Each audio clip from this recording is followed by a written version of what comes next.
Hello, everyone. I hope you're having a good day. So, I'm back from my trip, and I'm working on some longer stories for you all. I'm working on finishing up the next part of Baraska. I've just been waiting on some lines for that one. I also have a few other longer ones that I want to do. I was thinking that for the summer months this year, I might try to just exclusively stick to some really long stories, like maybe at least an hour and a half to 2 or 3 hours long. So if I do that, it might slow down the amount of videos that I can put out. Normally I try to aim for 2 a week, but if I was to do like a 2 hour plus story, I might only be able to upload 1 a week. But I'm curious to see what all of you think about that. Would you like to see longer videos, but less frequently? Or are you enjoying the current rate of stories where it's about 2 a week? But yeah, while I'm finishing up some of those longer ones, here is a compilation of ocean and water themed stories. I'd love to know what you think of them and which one was your favorite.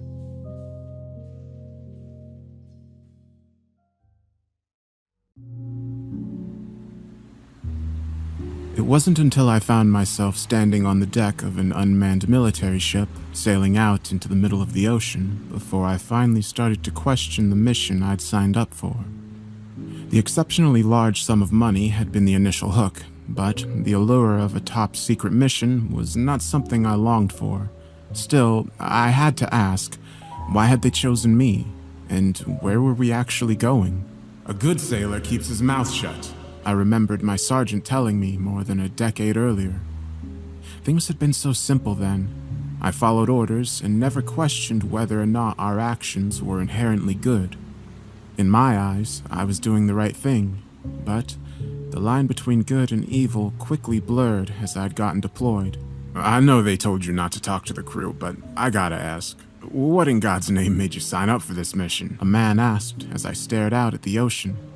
He was well built, clearly a soldier based on his posture, though his outfit didn't match the rest of the crew. I fit the profile, was all I responded. Do you even know where we're heading? I shook my head. That's probably why they chose you. The name's Ulrich. I'm the leader of this mission. I looked over at him. I wouldn't have taken him as the man in charge. He looked well more like an enforcer, a man with more power than brains. His age fit, though, and his cold, emotionless demeanor was enough to tell me he'd seen a thing or two. I'm Sean. I'm guessing you're going to tell me where exactly we're heading? Down there, he said as he pointed to the cold, blue ocean. I chuckled. I've never served aboard a submarine. If you think I can aid you in underwater warfare, you've chosen the wrong man. He smirked in return. That ain't it, Sean. We're going deeper, all the way to the bottom. I had to admit that the man had piqued my curiosity more than the initial briefing. Why? What's down there? Atlantis. What else? He exclaimed as if announcing a long-awaited reveal. The mythological sunken city. That's a real place? I asked, still awaiting the punchline. No, of course not. At least not in a historical sense. The Atlantis we're visiting is a base built shortly after the Second World War. In anticipation of nuclear war, a lot of rich bastards wanted a safe place to hide. They decided the bottom of the ocean would fit. It had to be kept a secret, of course. Only a handful of government employees ever learned about the project, and they've since taken the secret to their grave. The look on my face must have been enough because I didn't have to ask another question before he started talking. The base remained a secret until a few documents resurfaced a couple of years ago. Apparently, we lost contact with the base in the 80s, alongside all the science put into the base. Can you imagine the kinds of things they kept down there? No, I said. That's why we're going down there. We're going to get the station back up and running and retrieve as much information as possible. 2 other men joined us, both clearly military.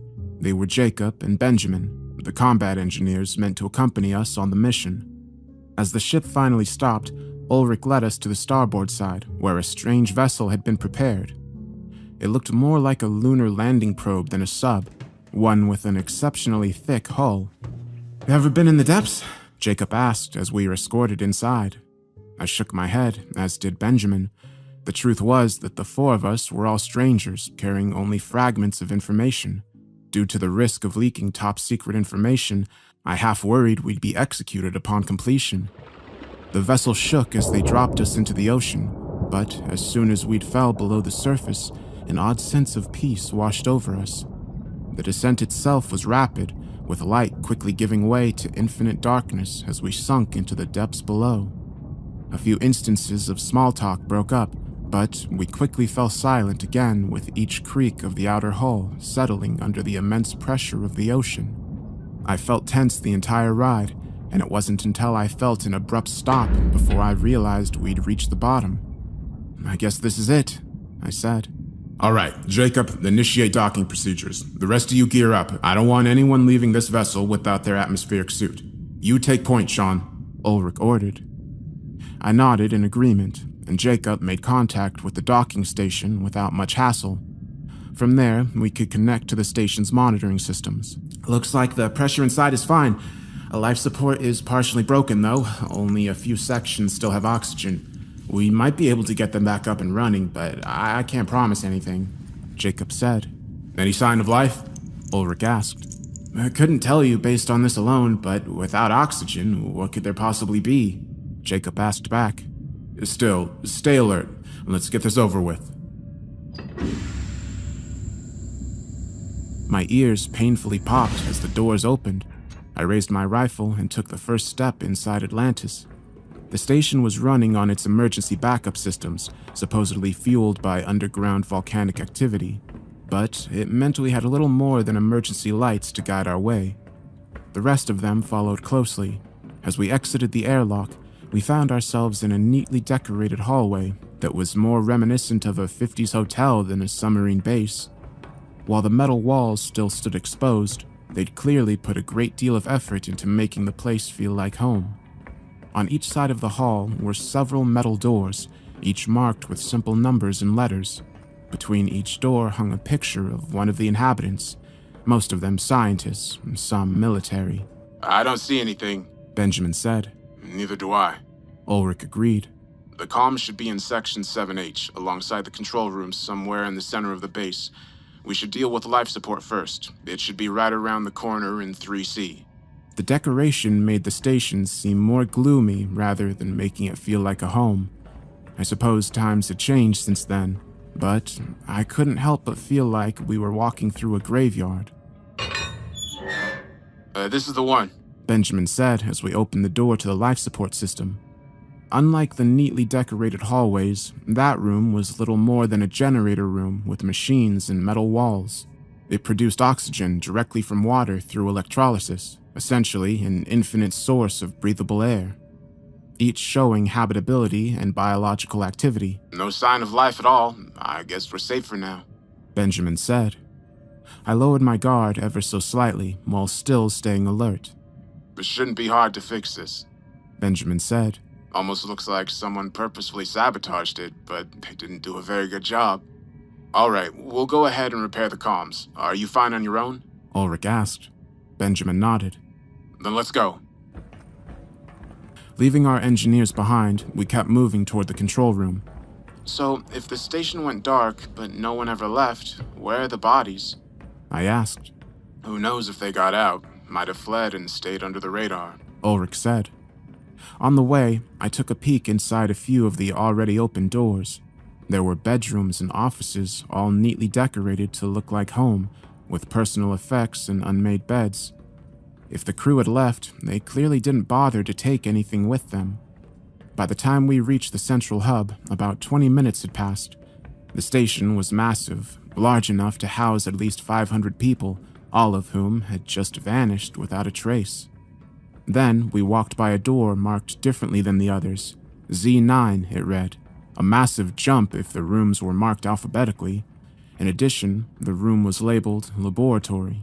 "Should we check it out?" I asked. "Later. We need to fix the comms and upload the data." Ulrich ordered. But as we tried to proceed through into the control room, we were met with a sealed door that had been fused shut. "Someone really doesn't want to let us in there," Jacob said as he put down his bag of tools. "But I can get through. Just give me 10 minutes. I suppose we could check out the lab in the meantime. There might be some valuable information in there." Ulrich said. The two of us entered the lab. It was impressively large, with rows of table and hundreds of vials and equipment neither of us could recognize. There were a few typewriters and what looked like ancient computers, probably only meant to decipher messages. The tables themselves were empty, except for one occupied by a lump hidden under a large plastic cover. Ulrich went to gather documents, while I went to the occupied table. I had to take a few steps back in pure shock as I dragged the sheet away. What lay beneath it was a disfigured being I couldn't even begin to recognize. It was about the size of a human with pale, smooth skin. In place of its head, it only had a hole with numerous long teeth that resembled blades more than chewing components. The only other appendages were 4 thick legs that ended in spiky bones and multiple holes all across its body that resembled gills. But what truly worried me was the multiple gunshot wounds it had suffered, all of which only penetrated an inch deep into its thick skin. The actual cause of death appeared to be a massive hole in its abdomen, but what had caused it, I don't know. What the hell is this? I asked. Ulrich turned around, holding on to a bunch of papers. His face lit up with confusion as he saw the horrific creature, but he didn't seem all that surprised. Listen to this. He began. 19th of October, 1978. The runners have infiltrated Sector A and B. We've managed to seal off the sections, but it's not going to hold for long. Ballistic projectiles have little effect, seeming only to briefly slow them down. The railgun has proven to eliminate the runners with moderate effect, but with only one still operational, we can't hold them all off. We've retrieved one of their bodies. Preliminary findings show that they're airless creatures. They filter oxygen directly through their multiple gills and have thick skin and unbreakable bones that... He trailed off. It just goes on to describe their anatomy, but check this out. They only flee when the secutor appears. As far as we know, there's only one of them, but it has proven impervious to all weapons. Should it break through the lockdown, we need to evacuate the station. He finished reading and just stared at me. What the hell is the secutor? I don't know, but we... Before I could finish that sentence, the sounds of fans broke the otherwise silent atmosphere, and with that, our radios lit up. Hey, it's Benjamin. I got the life support working. Don't take off your masks. It's going to take a few minutes until the air is breathable. All right, meet us in the control room. Ulrich said. We covered the mangled creature back up and went to meet Jacob, who'd already managed to break through the containment. The control room was a circular area with tons of radio equipment and workstations. The floor was littered with small pieces of what looked like old wood. I bent down to pick one of them up, only to realize they were shattered human bones. Guys, I think I found what remains of the crew. I said with a nervous voice. What the hell? Jacob chimed in. We'll be fine. The creatures have to be dead by now. Attach the transmitter to the comms, and let's upload all the data we can get. Jacob went to work with Ulrich as I guarded the room. I kept thinking back to the creature on the bed. Based on the log, it had already been there for decades. But if that was the case, why hadn't it decomposed? And were there others? What was the secutor? I took a peek at some of the documents Ulrich had taken with, but a section stood out to me, one on the very last page. 30th of October, 1978. They've broken down our evac systems. The handful of survivors that still remain are trapped. We're trying to send out a distress signal, but the surface isn't responding. The only solution we've found is to flood the station with carbon dioxide. It doesn't kill the creatures, but it seems to put them into an indefinite stasis. Our engineers are already en route to destroy the life support systems. The control room runs on a backup system, so we should be fine until help arrives. Based on the bones on the floor, it seemed like rescue never came. I listened to the fans humming and thought back to the fresh but ancient corpse. Just as I started to put the puzzle pieces together, another call came through the radio. There's something in here with me. I can hear them in the walls. Benjamin called out. What are you talking about? Ulrich asked back. As soon as the oxygen rose, I started hearing knocks inside the locked rooms and walls. I thought it was the pipes or something at first, but then they started growling and... Wait, what the... Oh God, I see... A brief scream was heard before the radio cut out, and Benjamin went dark. Sean, you're coming with me. We gotta help Benjamin.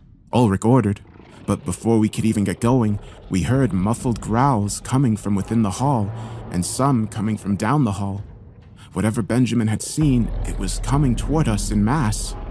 Then, a few holes in the wall blew open without damaging the outer hull, and the first of the horrific creatures emerged. We'll hold them off. Jacob, get those comms working now. Ulrich yelled. I'm on it. Ulrich and I took position in front of the broken-up door and raised our rifles. A dozen creatures came running down the hall, with more emerging from the holes in the walls. Their gills pulsated as they inhaled the fresh oxygen that was being pumped into the station. Before we could even open fire, the hallway was full of monsters. Where the hell did they come from? Ulrich asked. They were sleeping. The air woke them up. We did this. I said. We unleashed a hail of bullets, most of which hit the creatures, but some went too far, forming holes in the wall. Luckily, the outer hull was far too thick to be penetrated. Our weapons were significantly more powerful than those used by the former inhabitants of the station, able to maim the creatures enough to render them harmless. There's too many of the things. I yelled over the sound of gunfire. How much time do you need? Ulrich asked. It's already uploading. Let's get the hell out of here. Jacob yelled. But escaping was easier said than done, and before long we'd been overrun by the creatures. Jacob joined in and emptied a magazine into the horde with little effect. One of them managed to get through and bounced off the wall to pound Ulrich. With a single bite, it ripped the flesh from Ulrich's arm. He let out an agonized yell as he fell to the ground. I walked straight up and put a bullet in what I assumed was its brain, which flung it to the ground. With that, every single creature froze in place. For a brief moment, the entire station had fallen into deafening silence. Then we heard it, a sickening, guttural growl coming from the distant hallways. It sounded almost human, but far too low-pitched, emitting a mixture between agonized pain and anger. Once the echo stopped, each and every one of the pale creatures retreated into the various holes and rooms of the station. What the hell was that? Jacob asked. The secular, I take it. Ulrich groaned as he tried to stop the bleeding with a makeshift tourniquet. But let's not stick around to confirm it. We quickly moved back toward the airlock, planning to destroy the life support systems before leaving for good. As we turned the corner, we found long streaks of blood that presumably belonged to Benjamin, alongside a few bullet holes in the wall. Where'd they all go? I asked. The station had fallen eerily silent in the wake of the creatures. We stopped for a moment just to get our bearings, when the silence was broken by a sickly crack that vibrated through the air. Though the echo made it hard to locate, it seemed to come from the direction of the airlock. We raised our rifles and proceeded with care. As we turned another corner, we found dozens of the creatures, all dead and torn to shreds. At the end of the hall stood a large, humanoid figure with its back turned to us. It was the secular. It held one of the creatures in its unnaturally long arms, which ended in little more than bony knives. Jacob tried to point his rifle in its direction, but I signaled for him to stop. Based on the notes we'd read, bullets wouldn't do a thing. But despite our silence, the creature somehow seemed to sense our presence. It turned around, still holding on to the pale creature. Its face held little more than two massive, black eyes and a poorly formed opening for a mouth. Covering its entire body was clearly visible red veins. It let out another growl as it ripped the runner to shreds before it dropped the pieces of flesh and started rushing in our direction. Jacob raised his rifle for the second time and started firing while Ulrich and I retreated deeper into the station. Jacob, for God's sakes, run! But he was frozen in shock, only able to keep his finger firmly pressed on the trigger until the magazine had emptied. By then, the creature had already reached him. It dug its hands into his torso with little effort and raised him into the air. Jacob let out a brief whimper, but had died before he even realized what was happening. Still, his death provided little more than a minute distraction for the creature, giving us almost no time to flee. We weren't going to be able to outrun the secular, and we both knew. As we passed one of the open rooms, Ulrich grabbed onto me with his remaining functioning arm. Get out of here. Bomb the shit out of this place. He said before pushing me into the room.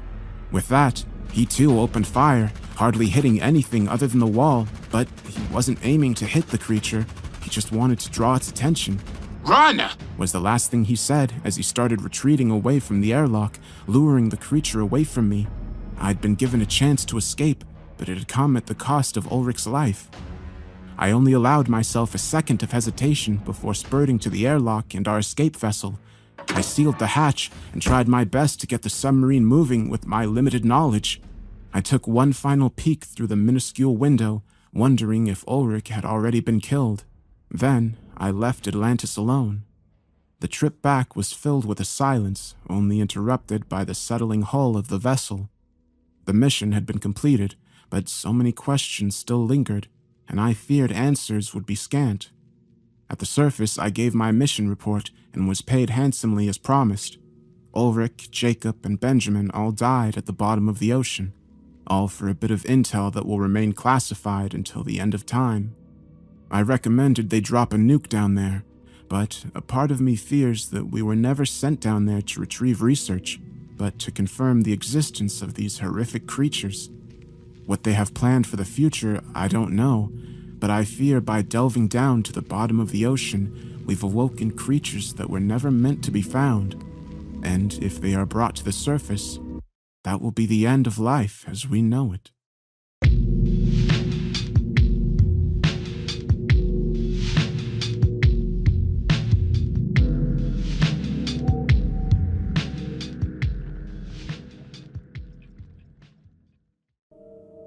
The following is a transcription from the audio logs of Dr. Warren T. McCormick.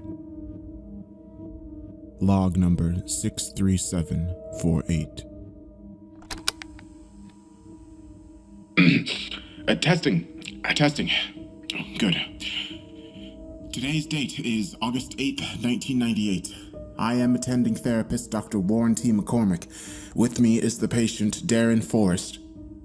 The patient has been admitted for 6 days now, with no attempt at speaking or communication of any kind in that time. Patient was found by the Coast Guard in a fishing vessel. No others on board. I will be attempting to diagnose any psychological trauma, as well as any account of what happened aboard the vessel. Darren, can you hear me? Yes. Would you be willing to tell me what happened aboard the ship? Tempest Fate? What happened to her? I'm hoping you can tell me that, Darren. You were found on board the Fate a week ago. None of the other crew have been seen since you left port a month ago. What happened to them? Jesus, they're gone. They're all gone? You couldn't find any of them? I'm afraid not. Do you know where they may have gone? God help them, wherever they went. It was a fate worse than hell. We were out there for about a week when it came up in the net. We figured it was just some accident, had fallen off a ship or something in transit. What is it exactly, Darren? What do you mean? It wasn't still there? Damn thing taunted me for what seemed like an eternity. Just there on the deck, waiting for me. There was nothing there when you were recovered. There was a fucking coffin right in the middle of the main deck. God damn it, how could it have not been there? Can you please start from the beginning? I'm afraid I don't understand what you're trying to say. Fuck. Okay. So, we were out for almost a week, I think. Routine run, just like we had done 1,000 times. It was Friday, maybe Thursday? I don't remember exactly. We pulled up the nets and dumped them onto the deck, the usual. This time, though, there was something big in one of the nets. Heard a big thump when it hit and crushed quite a few perfectly good fish. Hank, our first mate, he went over first to look at it. Turns out it was a damn coffin. We did some looking at it and noticed it was sealed up pretty tight. Captain Kern figured it had fallen off a transport boat or something. Maybe someone that died out of the country or something.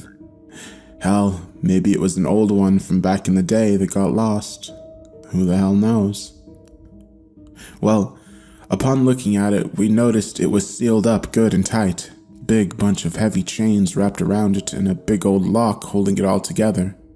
Rusted and covered in sea grime. Had a bunch of nonsense carved into the top and sides of the wood. Wasn't any kind of language I'd ever seen. Did you open the coffin? God, no. Not then, at least. Me and Hank, we said we should throw it overboard. Captain Kern and Tommy, though, they said we should keep it and bring it into port, see what they wanted to do with it there. So, of course, the captain overruled us all.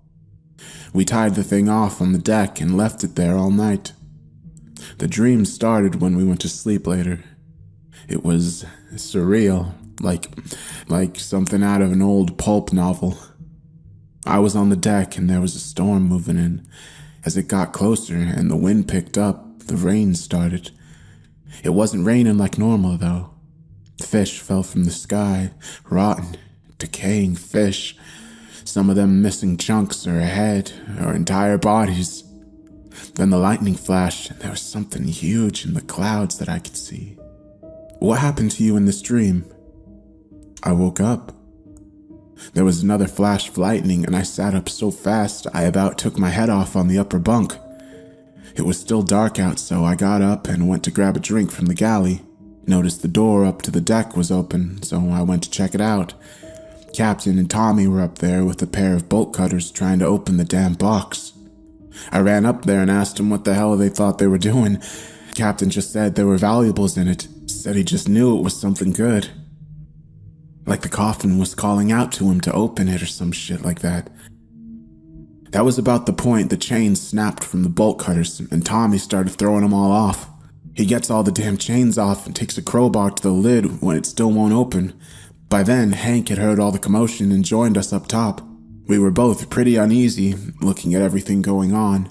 This thing was shut tight, so someone obviously didn't want it to be open for a reason. Turns out it was nailed shut. Big iron nails had been run through the outer perimeter of the lid, keeping it shut tight. Hell, I'm surprised any water was able to get in there. Tommy and Captain finally got it off of there, between the two of them each using a crowbar. Was there anything valuable inside? The patient lets out an audible shudder at this point and seems to tense up, drawing in sharp breaths. Nothing of value. No, just a body. Looked as fresh as the day it died. The thing was, the person in the coffin was standing right beside me on the deck. I'm afraid I don't follow. It was Hank.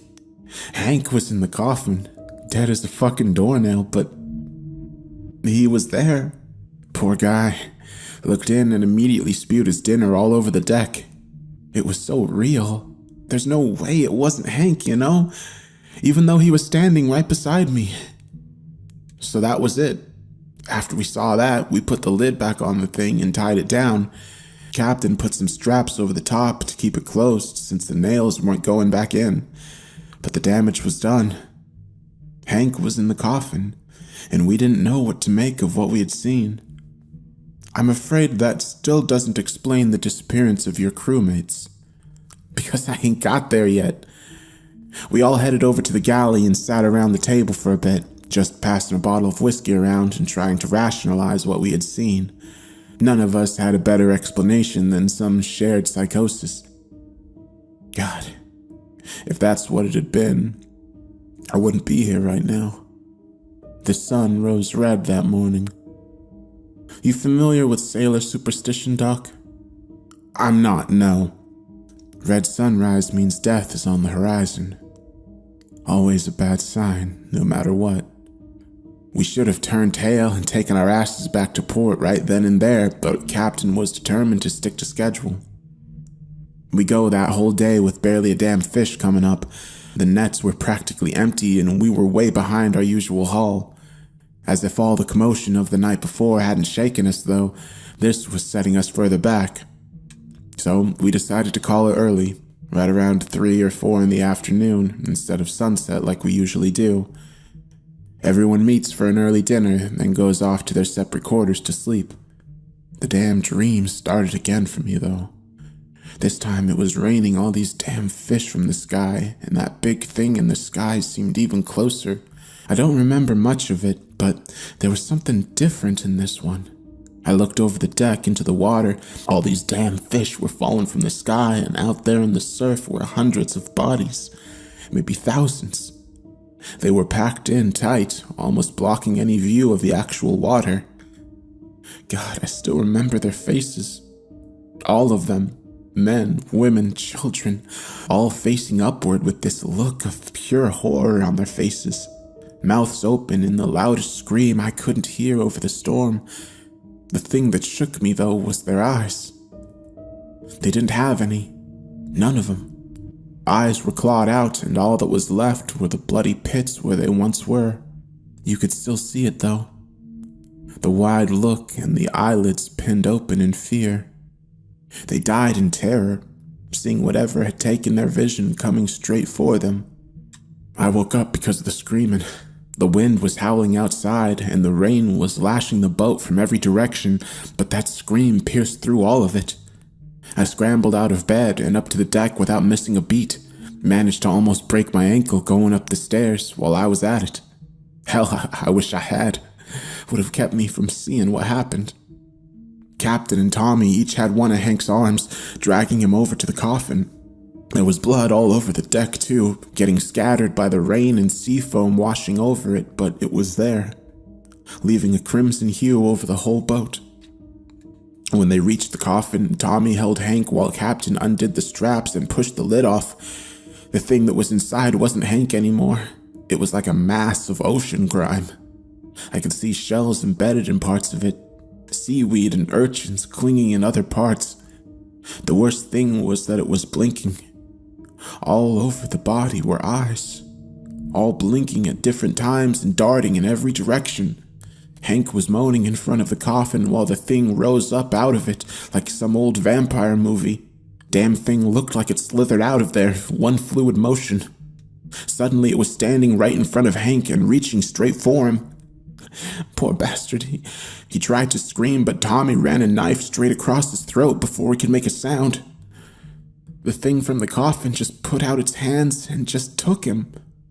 1 second he was there, and the next he was almost absorbed into it. Then Captain and Tommy just stood there looking at it while it kept looking everywhere. And that was it. Fucking hell. They cut out their own eyes next. Both of them. Pulled out some damn oyster knives they must have taken from the kitchen. Oyster knives are dull as hell, meant for just prying the shells open. They took the knives and...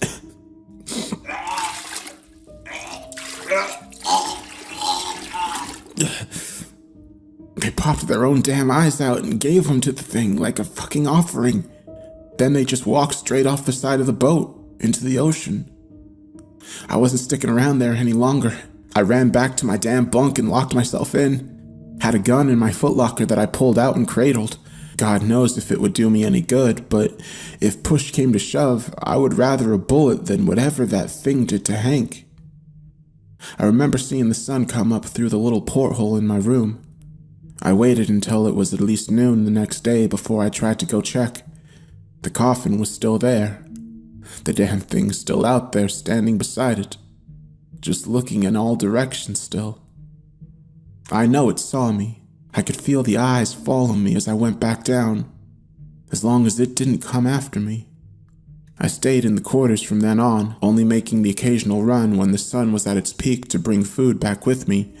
I would peek out every once in a while and that thing would still just be standing out there, just staring. Sometimes at night I would hear it whispering, like it was calling to me.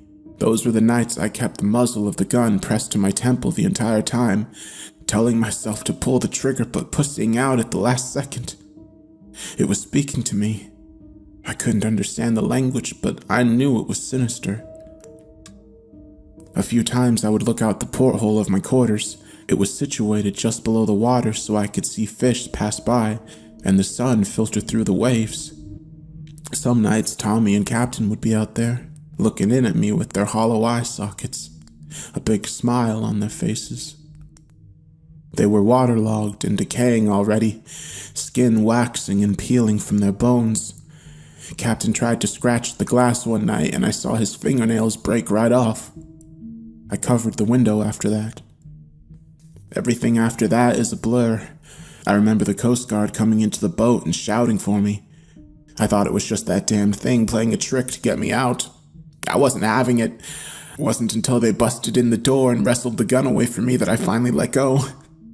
I don't think I had slept in days. Doc, You said they didn't find the coffin when they got me. That is correct? God knows what we did setting that damn thing loose. I hope I don't have to see it. This ends the interview.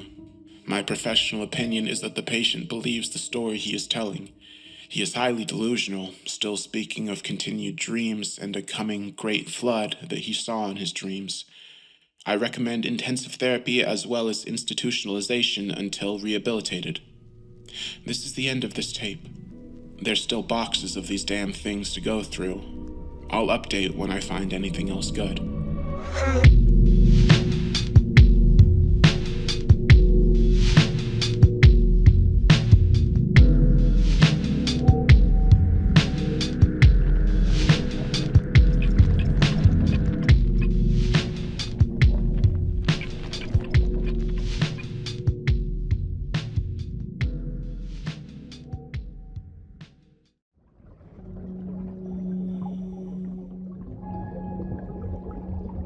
You're 240 feet underwater, floating in darkness by the entrance to a deep cave. Before it stands a sign with large block letters and a simple warning: "Stop. Prevent your death. Go no further." Though eerie, you're an experienced individual with a license as an advanced open water diver with several trips within caves. You proceed, ready to map out, thus far, unexplored regions. Only a trimix tank and a mouthpiece keeping you from an unpleasant demise. Proceeding within, you are shocked by the overwhelming darkness. You turn on your flashlight, which gives you a good view of the clear waters, but it also creates a bizarre sense of being trapped within the narrow passages. A line has been attached by the entrance, serving as a passive guide into the network before you. The plan is to extend deeper into the network of caves, but should you lose it, there is no calling for help, no turning back, no hope. You'll get trapped, panic, and inevitably drown. Despite this, you keep moving, deeper and deeper into the darkness.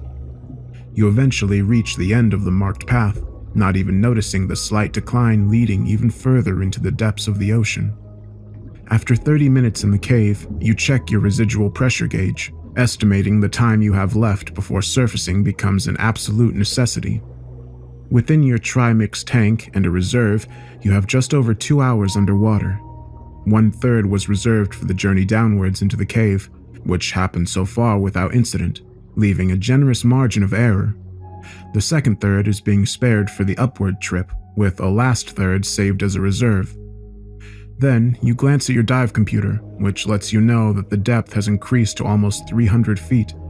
Surprised, but not worried, you attach another point of the line, ensuring an easy trek back to the surface. Below you lie a ground void of all life, just fine dirt and sand dragged in by the current. But while fishing up the line attachment, your tool slips, sinking down towards the sand. You react instinctively, pushing towards the bottom just a tad harder than intended. Though you're still in control, your sudden movement dislodges the dirt from the ground, causing a sudden silt out. Left blind, your heart starts to race and your respiration rate quickens. Adrenaline is the culprit, but you need to get it under control, lest the air in your tank run out prematurely. Falling back on your training, you know you just need to find the line and pull yourself back to clear waters. You reach out your hand, knowing you left the line right above you, but there's nothing there to grab onto. The horrific realization does nothing but deepen your panic. You push upwards, frantically searching for your only rescue, but the network of caves is far more complex than you first anticipated. You end up swimming further and further away from the exit, away from the one guide you had. Minutes pass, ticking down with the pressure gauge, counting away the oxygen left in your tank. By some miracle, you manage to escape the silt cloud. You can finally see, and just for a moment, you start to calm down. That is, until you realize that you haven't the faintest idea where you are. You peer down to notice you only have 1/3 of your oxygen left, the last third you so desperately need for the ascent. Being nowhere near the exit, surviving has become a statistical impossibility. Though you're technically still alive, your death has been marked as a fixed point in history. It's only a matter of time before your air runs out and you drown, cold and alone in the depths of the ocean. These are the harrowing experiences turning many a diver away from the dangers of the deep waters, and the few lucky enough to survive such an incident would most certainly swear to never set foot in the ocean again. But among those, a select few react with the exact opposite response, gaining a profound attraction to the concept of diving, needing to prove themselves against all odds. After surviving one of these cave incidents years prior, my soul was bound to the depths. In response, I took up rescue diving, swearing on my own grave to protect others from suffering the same horrific fate. Hey mate, ocean's that way, David pointed out as we headed in the direction of Darwell Woods. Yeah? Well, I'm just a pilot. Take it up with the team leader. The man shot back, barely audible over the sound of the helicopter rotor whirring above us. Below were endless fields of green, with a dense forest just beginning to appear on the horizon, a spectacle to be witnessed from such a height, but in spite of its beauty, I longed for the dark depths below. David turned to the rest of us, lowering his voice in annoyance. Is he serious? Did he see us bored with diving gear? What does he think we're doing? There's water in the woods too, David. If the kid is drowned, it's up to us to retrieve the body. If the kid has drowned, it's no longer an emergency. Andrew chimed in. Though callous, the man had a point. We'd been scooped up as an emergency response team, hearing the news of a young boy that had gone missing in the center of Darwell, presumably trapped underwater. Though details were scant, I too wondered why we were heading for the woods. It was an area I knew intimately through many excursions over the years, which is why I knew the place had no large bodies of water, lakes nor rivers. What do you think, Rick? Maya asked, pulling me out of my deep contemplation. Well, I'm just trying to figure out where we're supposed to dive, and how deep the place could possibly be to warrant a dive team. There aren't any lakes in Darwell Woods, Andrew explained confidently. Lived around these parts all my life. Never seen a damn lake. We're going somewhere else. He'd caught our attention, because though we'd explicitly been recruited for a rescue dive in an area with no oceans nor lakes, Andrew didn't seem all that surprised. Oh, man of old age and great wisdom, please share with us your nuggets of information. Andrew, being his usual self, didn't even acknowledge Maya's quip. He just looked at each of us, as if asking a wordless question uttered only in silence. We're not just recreational divers. Hell, we're not even open water divers. We are cave divers. He then turned to me with a half smile on his face. Or what do you think, boss? Though the thought had crossed my mind, it wasn't an idea that sat easy with me.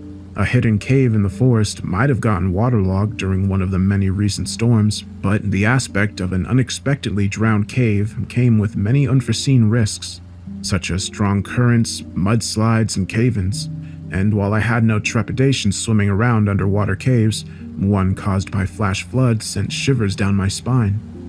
We'd been flying for an hour before we reached Darwell Woods, gliding through the air at a low altitude, heading for a set of given coordinates in the dead center of the forest. I started to wonder how we could possibly land in such dense vegetation, but as we neared our destination, a large opening I'd never seen before revealed itself, one practically designed for aerial rescues. Small figures started to appear amid the trees, wearing bright, reflective vests. A couple of them came running out into the clearing, waving at us to put the helicopter down. After a rough landing, we were met with half a dozen rescue workers. We stepped out with our tanks of various gas mixtures, wetsuits, and masks, met with almost relief by the crew greeting us. Who's in charge here? The crew turned to a scruff-looking, middle-aged man who promptly introduced himself as Graham. He shook my hand and thanked us for coming, before gesturing for us to follow him towards the objective, situated half a mile within the forest. Luckily, the team helped us with the transportation of our heavy equipment, allowing us to gather strength for the mission. Once we started walking, Graham finally started to shed some light on the situation. We were called 2 days ago after a 10-year-old kid went missing while camping in the woods with his parents. Leaving no trace behind, his parents had no choice but to seek help. But with no signal reaching this far into the wilderness, his dad decided to sprint the entire distance. until finally coming upon a small town where he borrowed a landline to call us. By then, of course, nightfall had arrived, making the search almost impossible. Having no luck recovering the kid's tracks, we figured he'd been snatched up by some predator or fallen off a cliff. It wasn't until the break of dawn that we realized how close to camp he actually had been. Once we'd reached the rescue site, we were met by 24 rescue workers and evacuation equipment. A pile of dirt stood in the center, left behind as they'd been digging down for something I could only assume was a thus far undiscovered cave. Turns out, the ground around these parts is riddled with underwater rivers, creating a massive network of waterlogged caves, one of which the kid accidentally stepped into through a 2-foot wide hole hidden beneath some shrubs. A hole just large enough for a skinny kid to slip into, but too small for a grown adult. Now we've been working on expanding the hole for our team to go down and extract the boy, but... That's all very unfortunate, but where do we come in? David asked impatiently. He came across rude, but I could tell he was just nervous about the aspect of diving into waterlogged caves created by strong currents. It wasn't a situation we stepped into lightly. Graham stopped dead in his tracks, annoyed by the interruption. If you'd let me finish, he almost demanded. David looked at me for confirmation. I just gave him a gentle nod. It was a polite gesture to make him shut up, and command he diligently followed. To better assess the area we were about to enter, and to get proof of life, we sent down a camera attached to a rope. The hole extends 27 feet below ground in a narrow tunnel, before opening up into a massive chamber, which extended another 50 feet down into a large pool of water, which depths we're unsure of. And the boy? He survived the fall, and had even managed to swim to a small plateau along one of the cave walls. He's been sitting there for more than a day, waiting for our rescue. Graham went on, but didn't seem relieved by the statement. You're not happy about finding him alive? Well, we were ecstatic, but that deep down we had no means of communicating with him effectively, and expanding the hole to be large enough for an adult to descend through would take hours. So, we pulled the camera back up and packed up a survival kit with water, food, heating blankets, and the like. We left him alone down there for another hour and a half while preparing it all, before sending it back down alongside the camera and a walkie. And? I kept pushing, noticing a prominent feeling of unease in his voice. The boy was gone. Gone? Gone where? We don't know. The water levels hadn't risen, and there were no other visible ledges to hold on to. It was as if he'd entered the water again just to drown. All he'd left behind was the backpack he'd worn during the fall. Before Graham continued, he was approached by one of the rescue workers, who announced that the expansion had been completed. The hole now stretched 4 feet wide, more than enough for us to descend with diving equipment, but the hope of finding the boy alive was all but lost. Graham, when did you last see the boy? 4 hours ago. That's when we requested the rescue divers. Pardon my bluntness, but what makes you think we can save him at this stage? He paused, scratching his head in uncertainty of what he was about to say next. The ground below is highly porous, as I said, and we suspect there are several other chambers connected by a network of caves. Our main theory is that the kid slipped into the water, got caught up by the current. If he was lucky, he might have ended up in another air-filled chamber. I wouldn't bet on it. Maybe not, but until we have a body, we're going with the assumption that he's still alive. So the question is, are you up for the task? I turned to my team, standing stoically behind me. Apart from Andrew, neither of them wished for this particular job, but none were willing to back down from a challenge, dangerous as it might be. Alas, with the limited information we had, it was my task to decide whether or not we'd risk our lives for a boy that almost certainly had perished in the waters below. As bleak as the situation might seem, as long as a sliver of hope remained, we had to try. We'll go down. A glimpse of relief appeared in Graham's eyes as he gestured toward the pile of dirt lying next to the hole into the abyss. Right this way. We promptly gathered around the 4-foot wide hole in the ground, which extended down into an impossibly dark abyss. For a moment, my thoughts wandered to the young boy, whose name I hadn't even bothered to ask. To me, he'd just been another body to recover. But a part of me inexplicably clung to hope. I felt as if he still survived down in the caves, surviving the elements against all odds, in the dark, alone, cold, and afraid. "Rick, you ready?" I nodded, making sure my equipment was firmly secured to my person, before getting ready to attach myself to the harness. A metal tripod stood above the hole, with a winch ready to slowly lower us down into the cave with our diving equipment and body cams. I'm going in first, Andrew announced, grappling his harness to the cable. While Andrew was the oldest and by far the most experienced member of the team, he wasn't the leader. It was a fact he was prone to forget, unwilling or ashamed to take orders from a younger man. We locked our eyes, silently battling over control, but he stood firm, patiently waiting for me to comment on his insubordination. Just making sure the place is safe before you descend, boss. You'll take the lead from there. He half suggested, half ordered. "Go ahead then," I said, knowing an argument would do little more than delay the already sensitive mission. Once Andrew had vanished into the darkness, I followed suit. The winch whirred to life, slowly lowering me into the hole. On the way down, my equipment gently hit the edge of the rocky wall, causing me to squeeze my body tighter around the cable. I took a deep breath, preparing to be swallowed by the ground, the first bout of worry setting in my bones. Within a minute, I'd been completely engulfed by darkness. I activated my flashlight, inspecting the rocky surroundings that seemed to narrow in around me with each descending foot.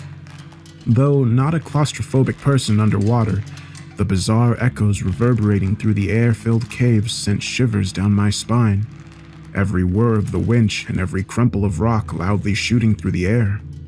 Then, as I finally passed the threshold into the chamber, the walls expanded in all directions.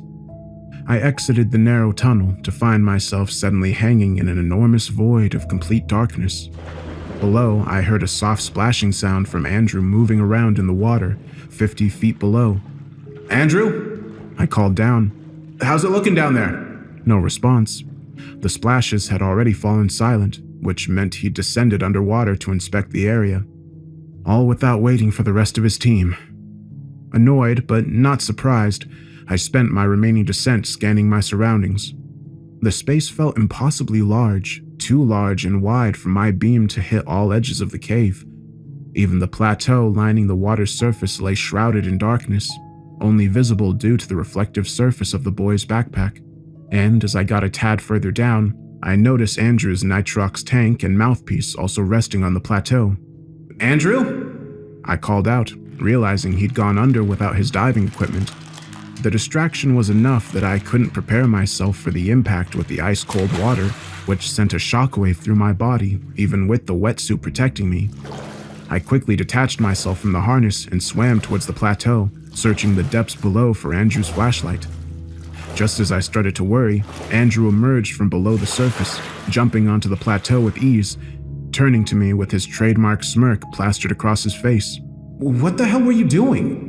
I asked, as relieved as annoyed by the man's antics. Sorry, boss. Just assessing the caves, he said in between breaths. "You were supposed to wait," I explained firmly. Just trying to save us some time, he shot back. Putting aside the disobedience, I refocused on the task ahead, trying to avoid another staring contest with a man too stubborn to be reasoned with. "What did you find?" 2 tunnels. One on the east side, one on the northwestern edge. Both extend further down below. There's a mild current pulling between them, leading into the northwestern tunnel. Anything else? Yeah, some small animal carcasses scattered around. Victims of the hole, I suppose. As Andrew described the situation, Maya and David both descended into the waters, gently splashing into it. Damn, it's cold. Maya exclaimed, rushing over to the plateau. We gathered around the solid surface. Andrew repeated what he'd discovered. We're going to head down the northwestern passage, follow the current to find the kid. Just follow our regular protocol, and we'll be back before dinner. So you're in charge now? I asked, immediately ashamed that I let him get to me. He glared back in return, enjoying the fact that he could get a rise out of me. Truth be told, there was a reason I'd been hired as the diving leader over Andrew, a reason from his past he didn't know I was privy to, one I struggled with all my might not to reveal to him. Whoa, a dick measuring contest? David asked, trying to break the tension. Should I get a ruler or should we focus on the job? I'd get a ruler to be honest, but I left it on the chopper. So, in the interest of saving time, maybe we should get going? Using David's joke as an excuse to break eye contact with Andrew, I returned my gaze to the water and sighed. Fine, what Andrew said. I'll take the lead. Never break line of sight. You got it? Yes, sir. Maya said, none to follow her example. With that, we inserted our mouthpieces and dove under the surface. In the darkness, our flashlights were the sole method guiding our way. The water was perfectly clear, allowing our beams to hit the bottom on each side. Only when shined directly into the tunnel did the reach of the beam prove insufficient. The animal carcasses Andrew had described were mere skeletons without even a hint of flesh left behind, but they didn't appear all that old, as if something had fed off the meat and left the bones behind. Though a peculiar thought, I had no way of communicating it with the team, except to point and gesture, which wouldn't have served any purpose but to worry them further, so I ignored the sight, leading my team into the northwestern passage with Andrew swimming by my side. Withstanding the current proved to be an easy enough task, and I turned around frequently to make sure the team didn't split up. Maya swam in the middle, with David at the back, carrying the end of a line still attached to the plateau. Should we end up getting lost, we only had to follow the cable back to safety. After a few minutes, following a gentle descent, the passage took a steep dive into the abyss. From there, it split up into several smaller tunnels, with the largest of them all being the only way to head straight down. The current we decided to follow, of course, took the path downwards. I glanced at my depth gauge, which displayed a depth of 32 feet. It reassured me, knowing we still had almost 100 feet to work with before being forced to ascend. We paused, with the rest of the team turning to me as they awaited orders. I nodded, turning to dive down further as the depth gauge counted up.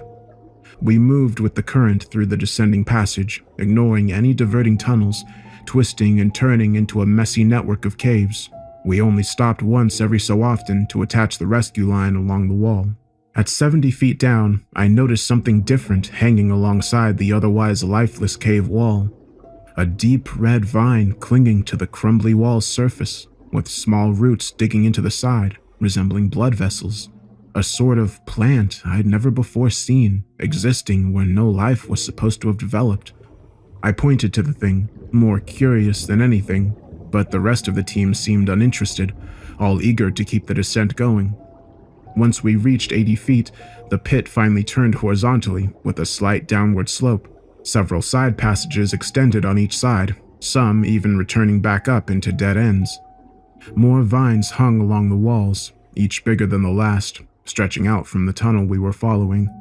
Wondering how its surface felt, I decided to touch one of them. It was squishy, but rough, like hundreds of threads tied together, akin to exposed muscle.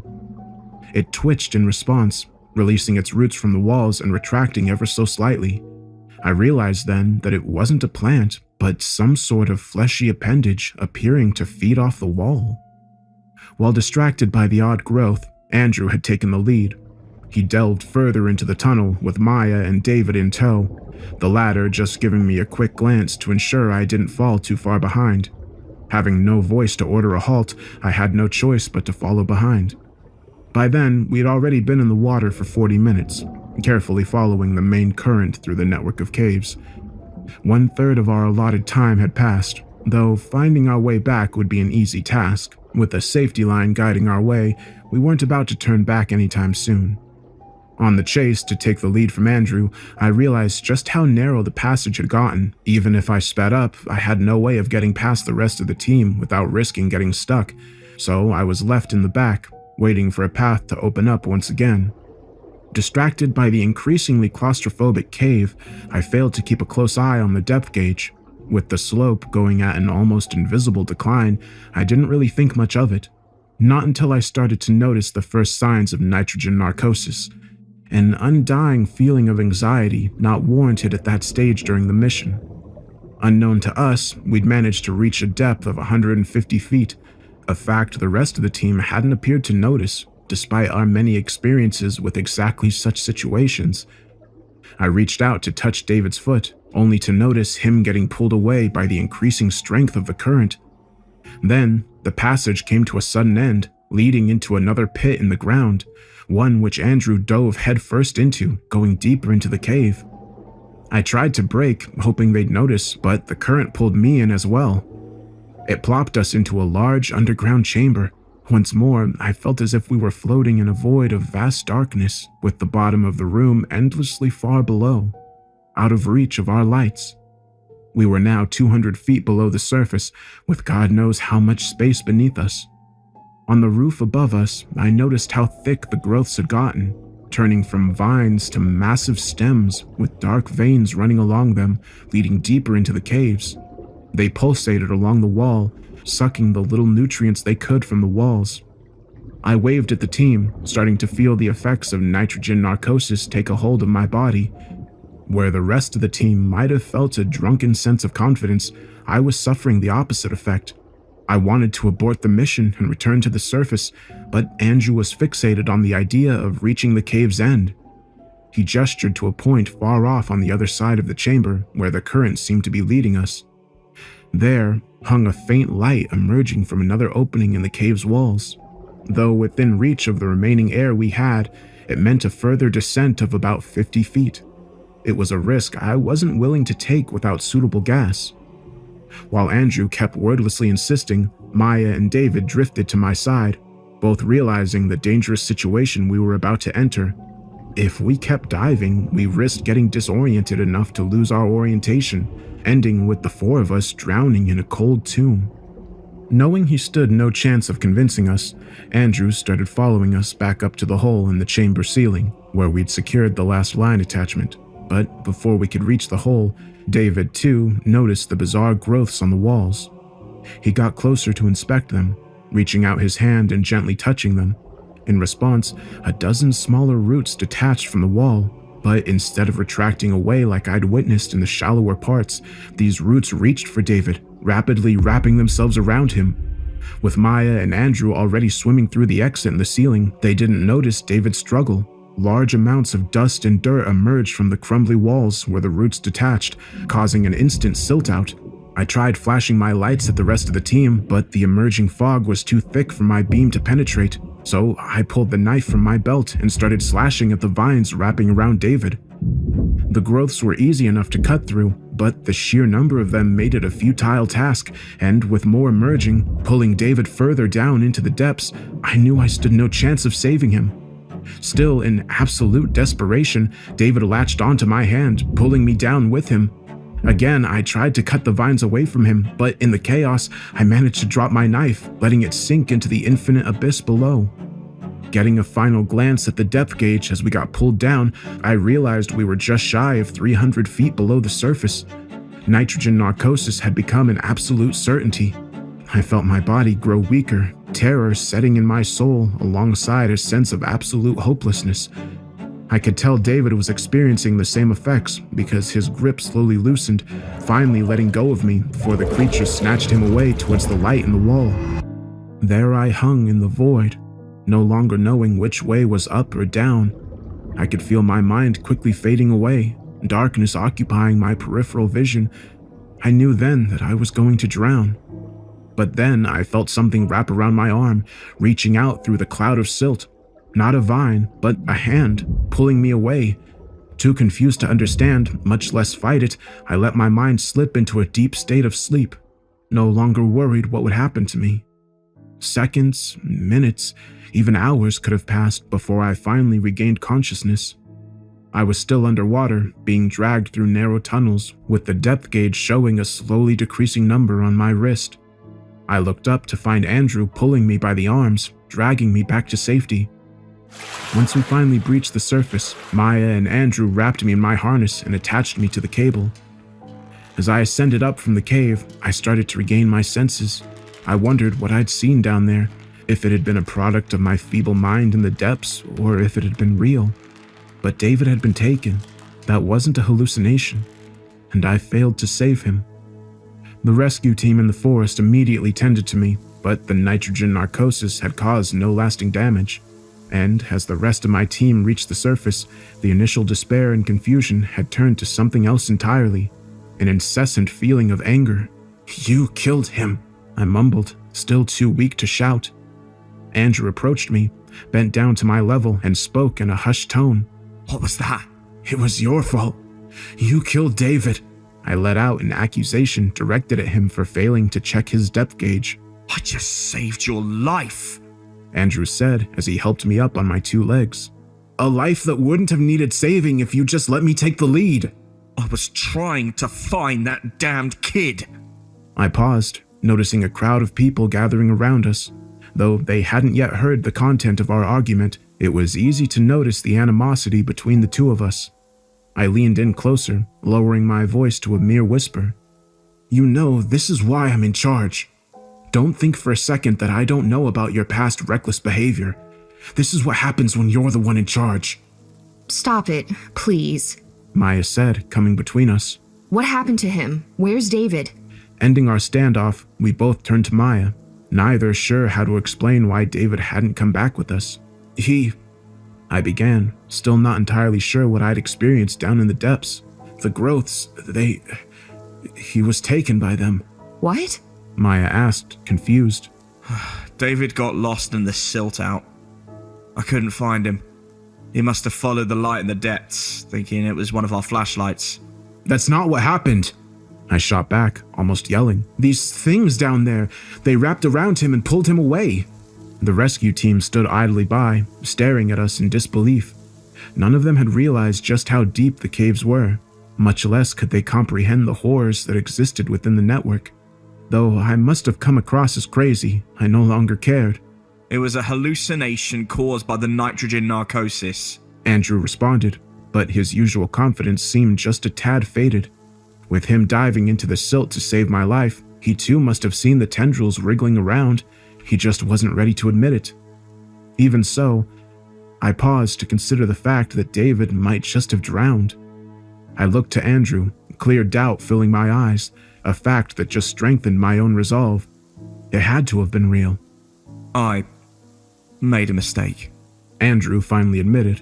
I didn't notice the decline within the cave. And because of that, David got swept away. He went on, directing his attention to the entire rescue operation in a ruse to regain some control of the situation. We're not giving up, because amidst the chaos, we found an air pocket just 50 feet deeper than we managed to get. If David truly did follow the light, he might still be alive. Hell, with the current leading directly past it, I'd bet on the kid being in there too. Whatever Andrew was playing at, it didn't put me at ease. Down at these depths, there was no way either of them had survived. Even if the light did emerge from an air pocket, who's to say it held breathable air? It's not over yet, he said as a final note before leaving the crowd behind to get more equipment. What are you doing? Getting Trimix gas. For what purpose? Anger arose within me. As if David's death hadn't been enough, Andrew still seemed to intend another futile dive into the horrors of the depths. But it wasn't until he confirmed it before a whole new world of fear came crashing over me, and as he spoke these words, I realized that our nightmare was far from over. What do you think, Rick? We're going to get David back. Do you actually think David's still alive? Maya asked as I strapped on a fresh tank of Trimix gas. Though slightly heavier, it would allow us to reach far greater depths within the cave without running the risk of nitrogen narcosis. Not a lot of time had passed since our quick ascent back to the surface, and though it hardly sufficed for a second dive, we didn't have time to waste. I'm sorry, Maya, but I don't think so. I saw him get taken. By what? There was something else down there in the water. I couldn't tell you what it was, and I'm not sure I even want the answer to that question. Maya turned to Andrew for confirmation. He strapped some tape around his knee, which ached after the rapid ascent. He'd wounded it 2 years prior due to an air embolism caused by a rapid ascent. He was eavesdropping on our conversation. He noticed Maya's trepidation in returning to the depths, worried more that we might perish in the effort. It'll be fine, he said with an odd sense of confidence. I wouldn't ask you to do this unless I truly believed David was alive. Just let me go first. If something goes wrong down there, just turn back and leave. Don't risk your life on my count. Though the words felt genuine, they weren't directed at me. There was still a prominent sense of resentment hanging in the air between the two of us, but having no choice but to work with me, Andrew attached himself to the cable without further quarrel and initiated a second descent into the depths below. Once he was out of sight, Maya got ready to follow, purposefully placing herself between Andrew and I in a futile attempt at preventing further conflict. I pushed her aside, not ready to let her descend unless she knew the exact risks involved in the mission. "You don't have to do this, Maya. I can do this alone with Andrew." She shook her head. David was my friend too. If he's alive, I have to try. "I understand, but this is going to be dangerous. I just need you to know that," I explained, noting her use of past tense in describing our lost crewman. Of course I know. David wouldn't have gotten lost if it wasn't dangerous. I'm aware of the risks. Rick, just let me go. "I couldn't stop you even if I tried." I chuckled, trying to brighten the mood, but Andrew is going first on this one. I just need you to watch out around him. If he tries going too deep again, don't follow. It's not worth the risk. She gave me a gentle nod before attaching herself to the cable. A second descent had started, and she kept eye contact with me up until the very moment she got enveloped in the darkness. I was the last in line, being spared the struggle of leadership following my nitrogen injury. Still, I followed the two of them down into the caves, not sure if any of us would ever return. Hit by the freezing temperature of the water once again, I let out a few gasps in shock as I prepared to submerge. I quickly inserted my mouthpiece, letting the trimix gas fill my lungs as I dove under. Attached to my belt hung the end of the safety line we'd attached during our prior trip. Through it, we'd be able to send our video and audio feed in lieu of wireless connections. Though direct contact remained impossible, at least the surface crew should know what happened to us should we fail to resurface. We followed the northwestern passage again, quickly descending with the aid of the safety line, not needing to think twice about the paths we could take. But even though we'd been down there only an hour or so prior, the atmosphere within the tunnels had noticeably changed. The same fleshy growths we'd encountered last time had reached much shallower parts of the cave. Worried, I pointed them out to Maya and Andrew, signaling as best I could to not touch them under any circumstances. They both nodded in agreement, and we carefully proceeded downwards into the pit. The narrow corridors preceding the open chamber were completely entangled in the growths, narrowing the lumen even further, as if the walls were progressively closing in on each other. It made it almost impossible to traverse without disturbing the vines, causing us to graze them on many occasions. Luckily, the smaller ones just retracted into the wall without prompting an attack. It appeared that only the thick, well-developed growths maintained the ability to harm. Even so, total avoidance remained our chosen strategy. Next, we delved into the open chamber. As before, the vast emptiness hung below us, a harrowing sight without a visible end. Transfixed, I felt shivers crawling down my spine, wondering what kind of nightmares existed in the depths. Checking my dive computer, I noted that we'd returned to 200 feet below the surface. Had we still carried nitrox tanks, we'd have started to experience the advanced stages of nitrogen narcosis, but with Trimix, we still had quite a distance to go. For now, we remained safe. At the front of our pack floated Andrew, unimpressed and unbothered by the abyss below. His mind was fixated only on the strange light emerging from the hole in the wall, but at least this time, he waited for the rest of us to follow him deeper into the caves. He would frequently turn around and wave for us to hurry up and join him, never straying out of sight.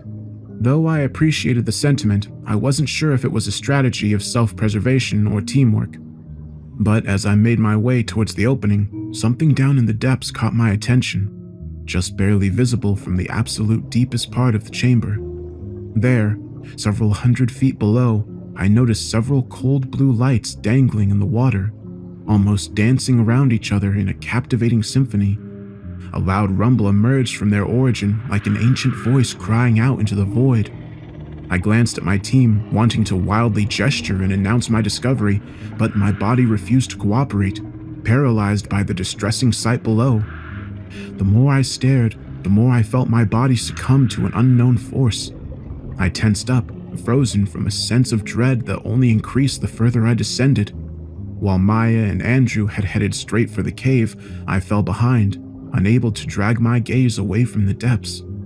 I started to sink, so desperately trying to fight back. But instead of fearing my incoming demise, I felt oddly relaxed, almost welcoming death as a dear old friend. My depth gauge counted up, quickly reaching 300 feet, 310, 320. In mere minutes, I'd be overcome with narcosis, leaving my body forever in the depths. But before reaching the point of no return, both Maya and Andrew rushed over to pull me back to shallower parts. Breaking the line of sight with the lights, I finally snapped back to attention, trying to convey what I'd just seen with body language alone, but it was no use, and once I glanced back down, the lights quickly faded away. I had been lured in by their glow and would have diligently sunk to my death if not for the quick intervention from my team. Confused, I tried to refocus on the mission. I followed Andrew back towards the opening in the cave wall, ready to figure out if the place truly held an oxygen bubble that could have kept David and the young boy alive. Gone were the claustrophobic halls of the northwestern passage. Instead, we followed the current into a large tunnel filled with beautiful warm light. It emerged from plant-like structures on the wall, stems extending with yellow bulbs at the end, each bulb covered in villi wriggling around the water, snatching up small particles. Like the vines on the wall, their touch resembled that of exposed muscle, clearly a part of the same ecosystem as the flesh vines. We hovered in place, all in awe of its beauty. Though seemingly harmless, we tried our best to refrain from touching them, though an occasional graze still occurred without consequence. For a moment, we just existed in their world, experiencing a delightful sense of peace, as if the dangers of the depths no longer posed a threat. But with our residual pressure gauge slowly ticking down, we decided to keep moving, floating through the brightly lit hallway. The malignant vine still existed among the lights, but appeared to be held back by the glowing bulbs. Only a few dared to stretch out into the tunnel's lumen, looking for anything that might float by. In the distance, an odd reflection appeared on the cave ceiling, one we immediately recognized as the water's surface. Against all odds, an air pocket had formed in the waterlogged caves, existing in almost impossible conditions, but whether the gases within were breathable was a question left unanswered. All we could do was pray as we proceeded with haste, clinging on to the slim possibility of David still being alive. But something happened as we neared the surface, a change almost imperceivable at first, as if the lights were starting to dim. Maya was the first to take note, turning around to assess the situation. Sure enough, the bulbs that had basked us in warmth only moments before were starting to retract into the wall, causing the cave to progressively darken, and as they pulled back, the vines started to emerge en masse. Within mere seconds, the cave opening had completely closed up by the sheer number of vines blocking our only escape route. With each passing second, more of the bulbs folded in on themselves, allowing more vines to fill the lumen. Only then did we realize that the entire passage was about to close up. Either we breached the surface immediately, or we'd get entangled in the flesh-bound organism. Panic rising within us, we quickly swam for the surface, which was still some distance away. All the while, the vines grew thicker and more numerous, moving toward us at impressive speeds. Andrew led first, glancing back at us to make sure we hadn't fallen behind, but in doing so, he hadn't noticed vines appearing directly in front of him. Too slow to react, he was grabbed by the appendage, which subsequently started wrapping itself around his shoulder. He pulled his knife out and swiftly slashed through the vine, to which the rest of them responded by sending dozens, all of which wrapped around Andrew. I rushed over to him, pulling out my own knife, slashing at the flesh, but there were just too many of them. And before long, I too was trapped in the entanglement, immediately immobilized by the vine's surprising strength. Maya remained as the sole free diver, but the vines were quickly reaching for her too. One of them managed to get a hold of her head, ripping out her mouthpiece in the process, which vanished in the chaos. Running out of air, Maya panicked as she desperately searched for it on the floor, but it was no use. Using the last of my mobility, I pointed to the surface, signaling for her to leave us behind and save herself. She locked eyes with me, shaking her head, and started pulling on the vines with her bare hands as they slowly tried to squeeze the life from us. It was futile. Sorrow filling her eyes, Maya was left with no choice but to rush for the surface, not knowing if the air above could even sustain human life. The tendrils wrapped tighter around us, some starting to stab through the suit, digging into my flesh. I wanted to scream, but I fought to keep my mouthpiece in place, lest I drown in the hellscape I'd voluntarily entered. But with the pressure building up around me, the pain growing in intensity, I felt myself fading away. The last thing I saw before finally losing consciousness was Maya escaping up into the air pocket, the only one not ensnared. All that would follow was eternal darkness. It's an odd sensation to feel your life slipping away. I had expected flashes to appear before my eyes, filled with highlights and mistakes from a life gone by, but instead, I was left with only a single thought occupying my fading mind. Had I chosen the right way to die, or should I have spit out my mouthpiece and let the cold water take over my body? As a diver, I was well acquainted with the concept of drowning, and as horrific as the idea might be, it's a risk you take each and every time you dive beneath the ocean's surface. You're trapped underwater, knowing that the minuscule amount of air left in your lungs amounts to the very last breath you'll ever take. Even should you welcome your premature death, your body fights it with all its instincts, down to the very last second. It refuses to let you inhale, tensing up to prevent water from entering your lungs. You start to notice the oxygen in your blood diminishing, replacing by an unrelenting feeling of sheer panic as your muscles start to burn and your mind turns hazy. Little by little, you fade into the darkness, left only with the knowledge that you're about to die. Then, as you finally fade into an unconscious haven, the true nightmare begins. Your body falls back in pure instinct, making one last attempt at gasping for air, except there is none to be found. You open your mouth, pulling in the icy water encasing your body, knowing fully well that it will only hurt you more. This is the point where your experience might differ, as 1 in 10 people react violently to the water entering their bodies.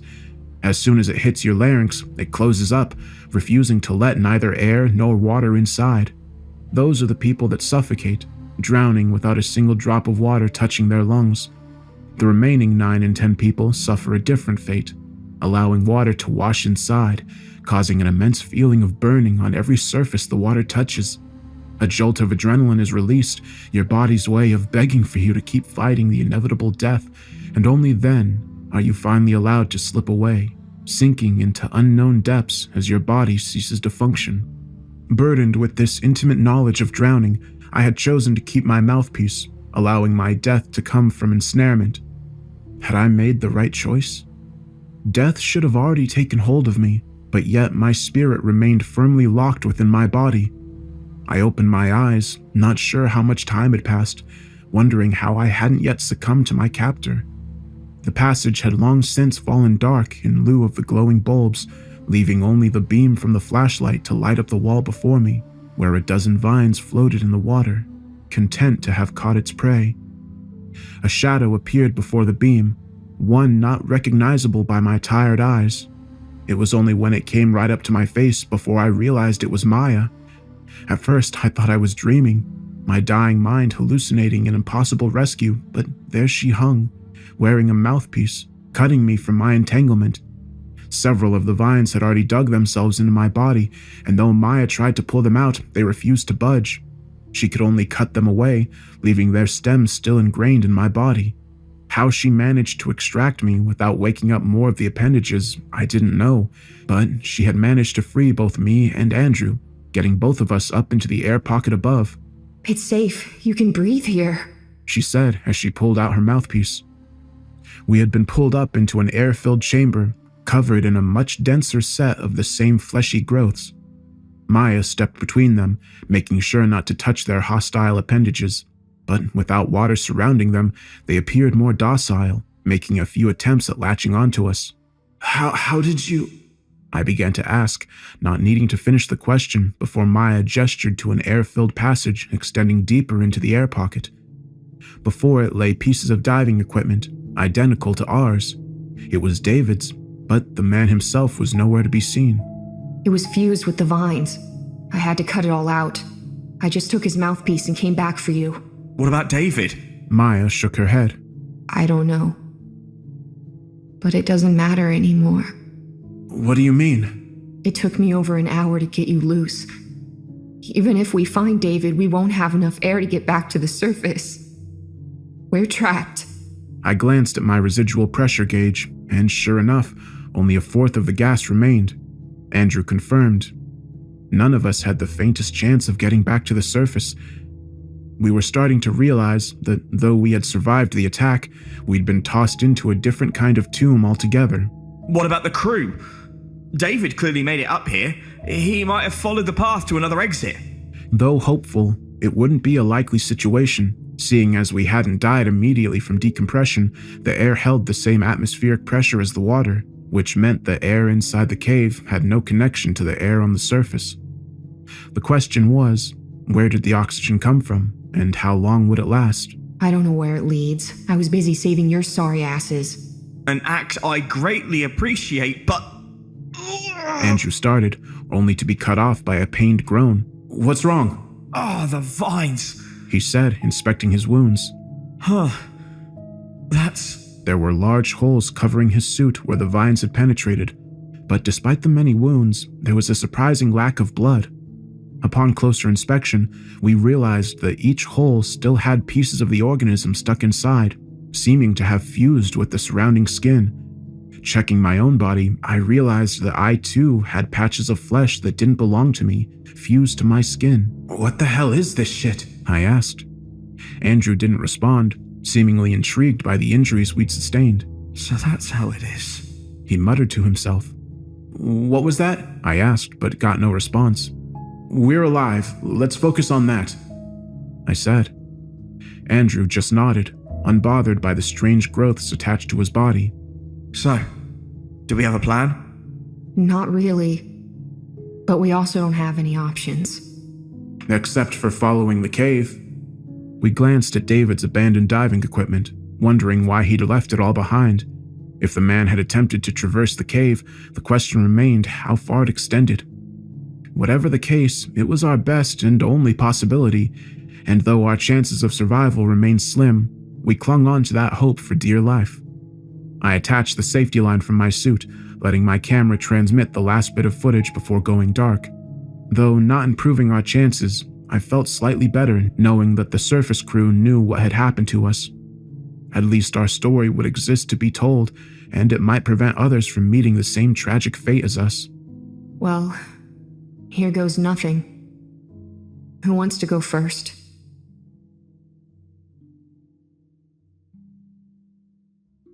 With nothing more than our flashlight to guide our path, I took the first steps into the dark passage. Like the waterlogged tunnels below, the walls and floor were covered in the flesh-bound growths, ready to ensnare us by the smallest provocation. Though more docile above water, we refrained from coming into contact with them. Maya pushed her way past me, quickly assessing the many wounds that covered my body. You really thought I'd let you go first? You're a mess, both of you in fact. I'm taking the lead on this one. I glanced back at Andrew, who seemed surprisingly content with the idea of someone else leading the charge. He just nodded in agreement, rubbing the foreign flesh fused to his body.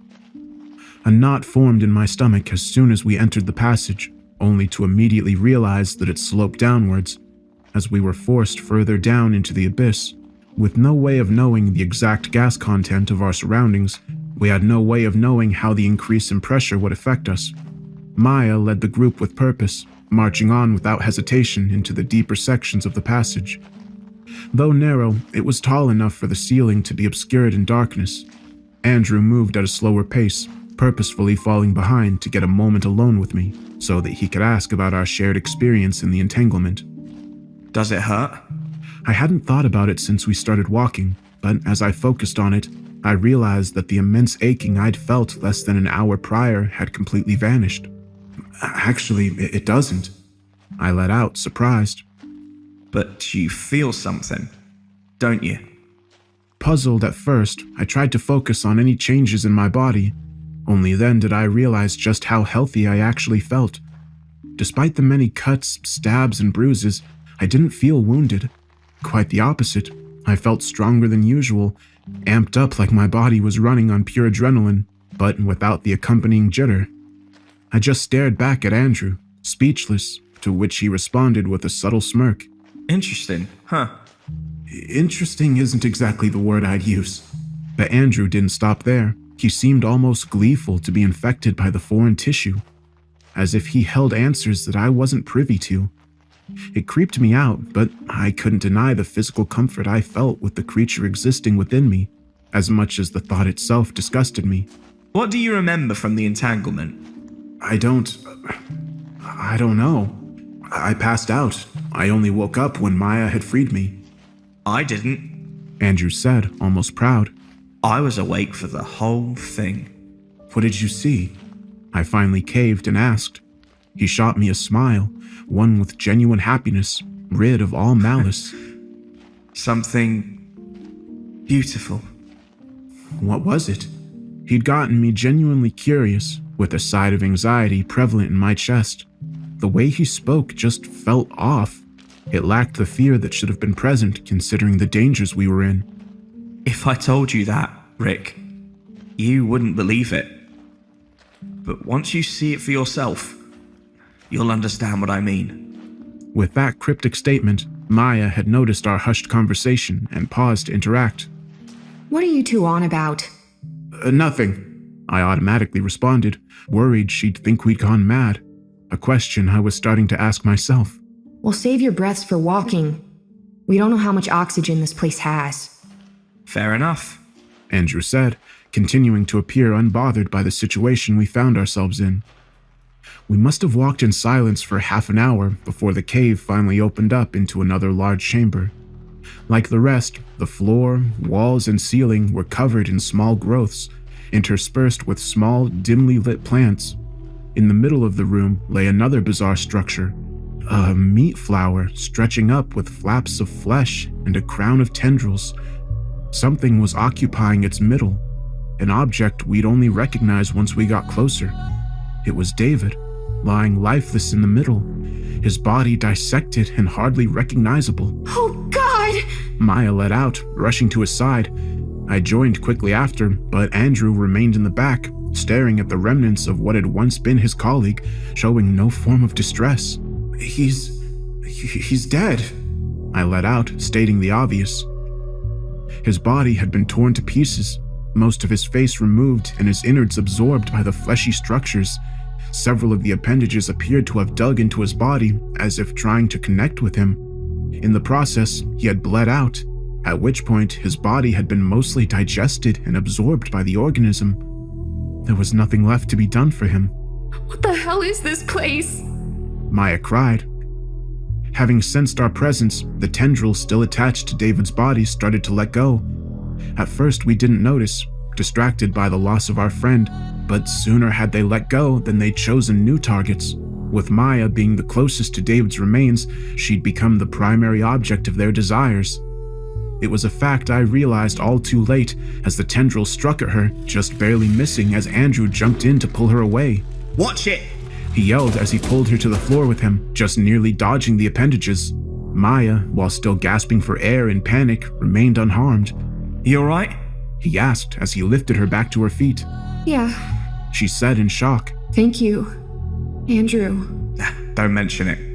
I remained by the strange growth in the middle of the room, staring at the wriggling flesh that had tried to murder Maya, yet had left me be. Andrew might have saved her, but had made no attempt at removing me from the situation, as if he knew only Maya would be at risk. To test the theory, and in a moment of profoundly stupid bravery, I took a step closer to the tendrils. With that, they stopped wriggling, just turning to me as if inspecting my body. I moved closer, allowing them to get a better grasp of who and what I was. They seemed oddly interested in the parts fused to my body, carefully inching closer without striking out violently. Rick, get away from them! Maya yelled, moving to physically remove me, only to be held back by Andrew. Let me go! No. He needs to do this. Andrew explained confidently. But their argument didn't even faze me. I was too hypnotized by the tendrils before me. I felt drawn to them, connected by an unseen force, as if letting them touch me was my one true destiny. Rick! Rick! Maya kept yelling, punching Andrew to no avail. He'll be fine. Trust me. Then it connected, attaching itself from the cut wounds still attached to my wounds from the entanglement. Within an instant, I felt my mind dissolve from my body, leaving it behind as I entered an entirely new experience of life itself. Gone were the physical boundaries of my human form, joining forces with the organism within the cave. I could feel every inch of the cave around me, see through my eyes on the wall, each harvested from those unfortunate enough to fall victim to the vines. Miles and miles of twists and turns, hidden below the entirety of Darwell Woods, stretching far beyond. It was all there for me to see. So much death, so much life, a fragile equilibrium under the threat of an unknown, evil entity so far away. In the span of just seconds, I saw thousands of images of thousands of places, all within the cave, entire ecosystems existing in a parasitic symbiosis. Death and life merged to one, and then I saw the depths, the same pit I had seen in the underwater chamber, extending endlessly far into an infinite abyss. Down there, even I had no sensation. Yet there was something else, unknown, existing in the depths. The same blue lights I saw before, and they terrified me to my very core. My mind moved back to the air-filled caves, spiraling down, observing each inch in mere seconds, and amidst it all, I saw the child, hidden in the deepest pit of the cave, trapped in the fleshy growths. That's where my domain ended. A part of the hybrid I stood no chance of accessing, controlled by a creature far stronger, more ancient than anything known to man. But despite it all, I knew exactly where to find it. As abruptly as the journey had begun, I felt my mind retract into my body. The tendrils detached, and I fell, powerless on the floor, gasping for air. Welcome back.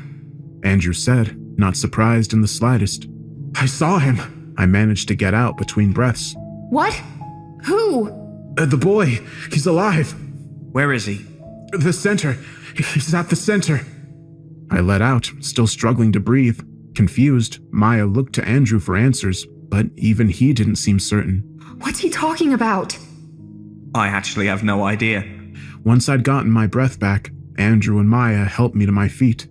It took a while, but I slowly started to feel at home in my own body, as if the excursion through the flesh had been nothing but a dream, but only leaving hidden knowledge not meant for mankind.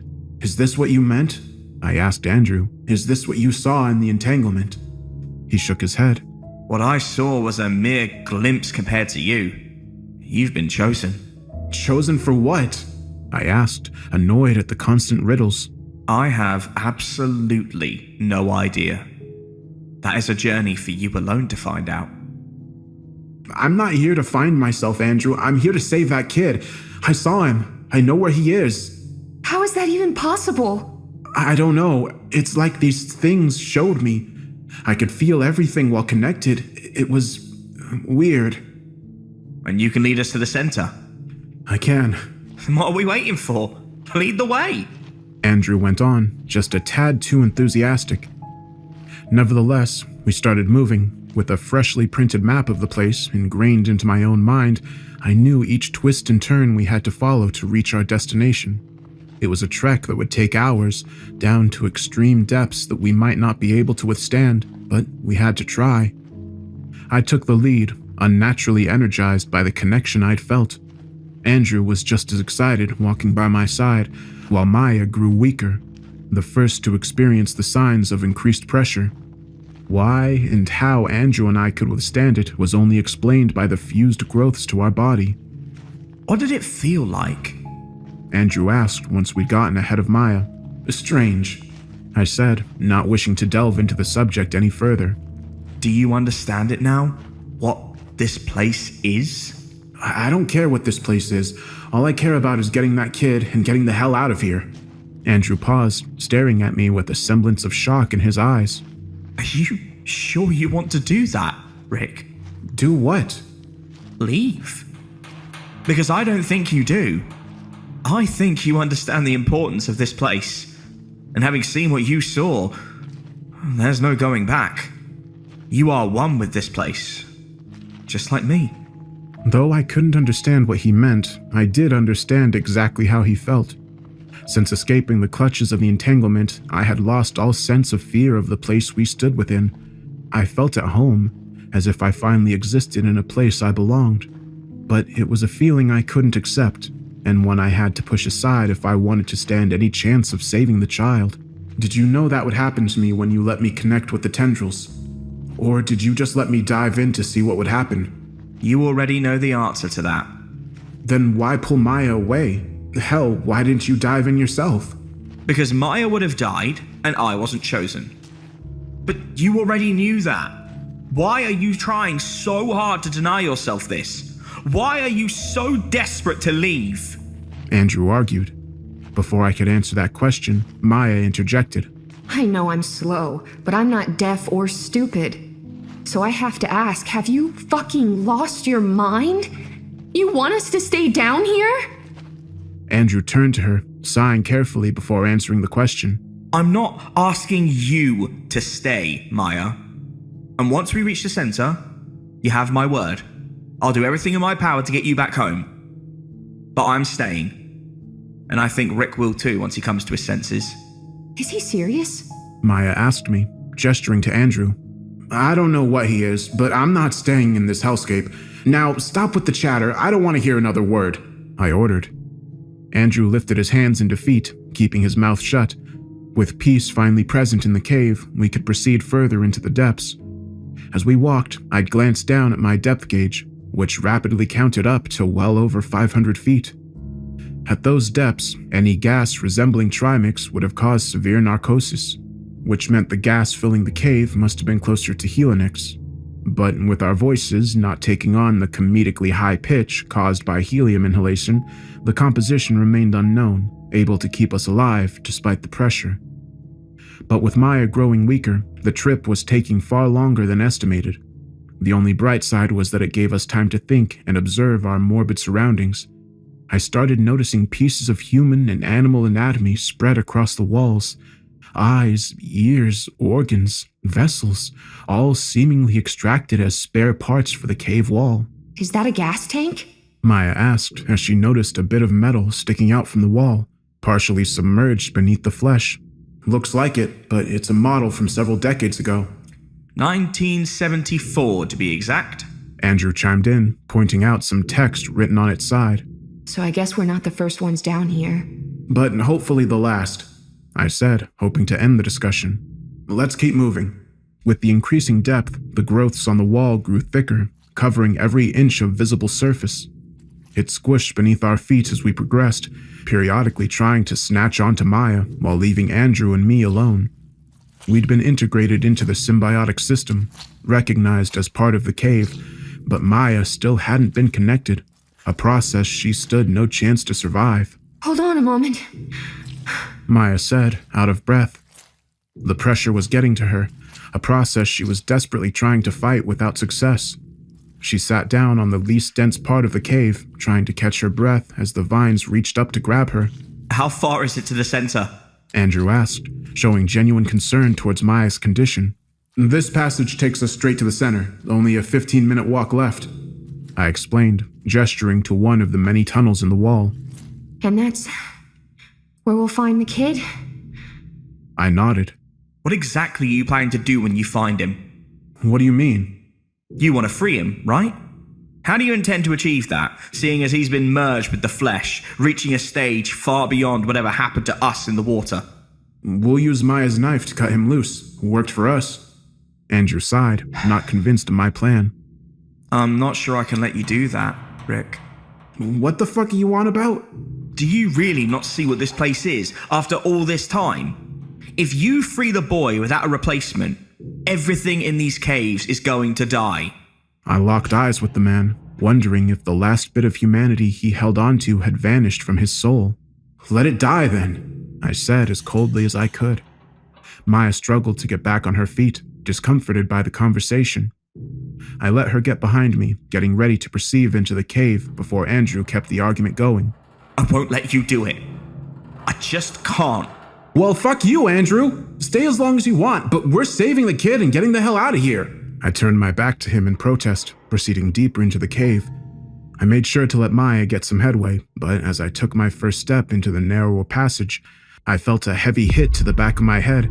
Sent pummeling to the ground, I was dazed by a newly formed wound on my head. I turned around on the ground, met by Andrew standing above me with a knife in his hand.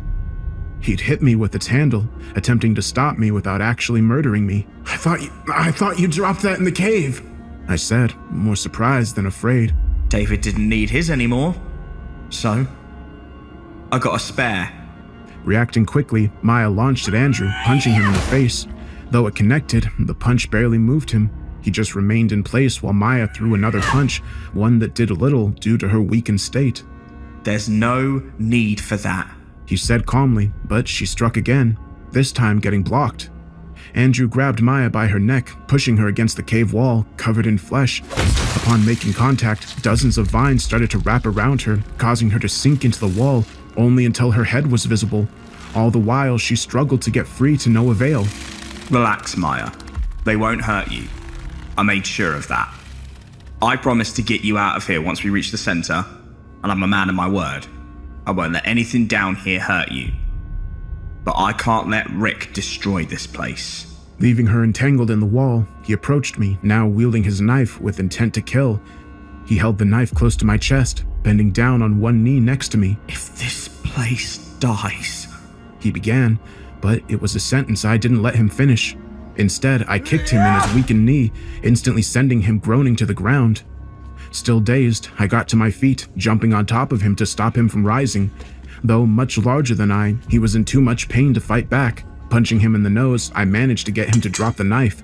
For the next few seconds, we rolled around on the ground while I tried to get the upper hand, but once the shock from the pain had worn off, Andrew quickly regained control. He punched me in the face a couple of times before diving for the knife on the ground.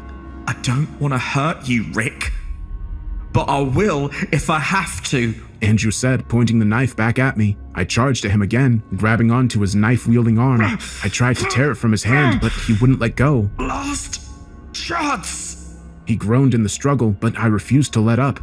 He started pushing it towards me, slowly but certainly inching its way towards my guts. I felt the blade tear through the suit and cut into my skin. The adrenaline coursing through my veins wasn't enough to fight the shock of having a piece of metal stabbing through me. I felt my grip on Andrew's arm weaken, and before long, I fell limply to the ground, unable to fight on. He loomed over me as I pressed against my wound, feeling the warmth of my own blood pour down my abdomen as I slowly bled out. I didn't want this, but you left me no choice. Fuck you! I shot back, using what little remained of my strength. My vision started to blur, and the pain just kept worsening. I felt the ground beneath me start to move, tiny veins pulling their way up my body. A sharp shock shot through me, and I felt the appendages dig their way into my wound. I screamed in agony, but alongside the pain, I felt something odd begin to take hold around me. I could feel the room, each and every tendril. I waited, almost hoping for Andrew to finish the job by slitting my throat, but he seemed frozen. Stop it! He let out. I tried to focus my vision, just barely seeing Andrew getting ensnared by the growths in the cave. They wrapped tightly around his legs, growing upwards at impressive speeds. Along the way, they dug themselves into his flesh, causing him to scream. He fell to his knees, allowing further growths to dig themselves into his torso, tearing him apart from the inside. His cries turned to gargles as blood filled his lungs, and within seconds, he had been reduced to a pile of mangled meat, fusing with the cave walls. Rick! I heard Maya yell, the wall around her retracting as she was freed. Then the tendrils released from my wound, pulling quietly back into the ground, leaving me with a gaping wound in my abdomen. I had been spared, even saved by the same monstrosity we'd been fighting, but it was a rescue that would be short-lived, as blood continued to pour onto the ground. Oh, my God! She let out as she realized how badly I was injured. I'm fine, I lied. Help me up. Trying to conceal the pain I was in, I let Maya pull me up. Before us lay an unrecognizable mess of human remains that had once been Andrew. I bent down, muttering a few profanities as I picked up the blood-covered knife. The cave, she began, trying to comprehend what had just happened. Why would it save you? I don't know, but we have to keep moving. We don't have much time. Come on, it's not far. Weak but unwilling to surrender, we proceeded through the last set of tunnels toward the heart of the cave. The passage twisted and turned before finally ending in a massive chamber lit up by thousands of glowing plants. In the middle stood a large, flesh-bound monolith, pulsating akin to a beating heart. At its base hung the small body of a young boy, fused with the flesh. No sooner had we entered than I fell to my knees, weakened by the blood loss. I struggled to get back up, noticing the connection I had once felt to the cave start to fade. In the presence of a new, far stronger being, I was being discarded. Is he alive? I nodded, though appearing dead, I had felt his life surging through the flesh. What remained was only the question of how to release him. What now? We'll cut him free, I said. As I uttered those words, the ground beneath us abruptly woke to life, wrapping around us in an instant. We tried to fight it, but in our collective weakened state, we didn't stand a chance. After all this, we'd reached the end, only to be effortlessly neutralized. Do not touch the child. What the hell was that? I am the warden of this domain. You do not belong here. Let us go! Maya argued as the ground started swallowing her knife. Let you go. You have no power here. With what can you bargain? The child in the flesh spoke in unison with the walls, his tiny voice barely present. I stopped fighting, knowing any form of protest would be futile. But this one is different. It has been assimilated, yet it does not understand. The warden said, referring to me. While I couldn't understand what he meant, the more flesh wrapped around us, the more I could start to feel the cave's skin within my mind again, its vast intelligence, its emotions, its memories. What is this place? I asked, sounding surprisingly calm. This is the bastion of life. The warden explained matter-of-factly. You call this life? All the people that have been killed, and for what? We saw the bodies! Killed? Your feeble concept of morality won't serve your cause down here. Those dead were the sacrifices needed to keep the depths quiet. We required their flesh. We required their knowledge. The emotions within the being were foreign, most of them not following concepts known to mankind, and though the sensation overwhelmed me, one emotion stood above all, prominent in each corner of the cave. Fear. Why are you afraid? We fear the lights. What lights? These plants? We fear the lights in the depths, looming beneath us, and soon they will rise. A flash of the waterlogged chamber emerged in my mind, filled with blue lights hanging hundreds of feet below. Even when connected to the flesh, I could not access that region of the cave, as if it was a separate entity to the organism itself. But what they are and why the warden feared it remained an unanswered question. But with time running out and the life slowly draining from my body, my thoughts turned to the child and how we could free him. The warden needed a suitable body to keep the place alive, as Andrew had said, and each life taken in the name of the cave had been to find one strong enough to sustain the place without perishing. Those who were incompatible had only been absorbed as spare parts, victims of a dire necessity masked as evil. Then I realized why the cave had saved me over Andrew, because my connection to the place stood unparalleled. I was chosen. With that realization, I felt the flesh loosen around me. I fell to the ground, free, as did Maya. She gasped for air, finally able to take a deep breath, free of the constraints. Why did you let us go? She asked, surprised, but it was a question I already knew the answer to. Rick? I stared at the child, knowing what choice I had to make. Someone had to take his place, and the person could only be me. If I gave myself to the cave, it would let the child go. Maya, I need you to get the kid out of here. But I don't... What's going on? I'm staying. Are you insane? You can't! It's the only way the warden will let the child go. Someone has to take him back home. I don't even know how to get back out. Don't worry about that. This place will show you the way. Tears filled her eyes, both from fear and sorrow. I can't just leave you. I gestured to my wound. I wouldn't make it back even if I wanted to. In the end, Andrew had gotten exactly what he wanted. I was staying. I reached out to hug Maya, whispering that it would be all right. She didn't respond. She just held on to me in doubt. For a while, we stood in embrace before the warden spoke up for the last time. This place can sustain your mind, but your body will perish. Be quick before that too is lost. The flesh loosened around the boy, letting him fall limply to the ground. Where the tendrils had been fused, mere marks remained. He was unconscious, but definitely alive. Feeling my body surrender under its own weight, I stumbled over to the fleshy monolith, grabbing onto it as I gave Maya one last glance. Then, I connected, my body slowly sinking into the organism, becoming one with it.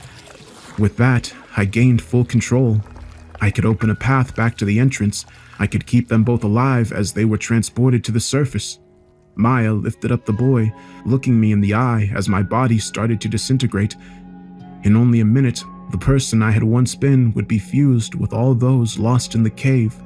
But it was something I could gladly sacrifice, knowing they were getting back home. Using the last of my voice, I just asked Maya to tell my story, to let the world know that parts of me still exist, and to leave this place alone. After all, the evil committed was little more than an act of desperation to keep a far greater threat from emerging from the depths. But even though I am staying back to fight an unknown enemy, I have a feeling this nightmare is far from over. I will do my best, but a time will come where this place will fall, and once it does, the world as you know it will cease to exist.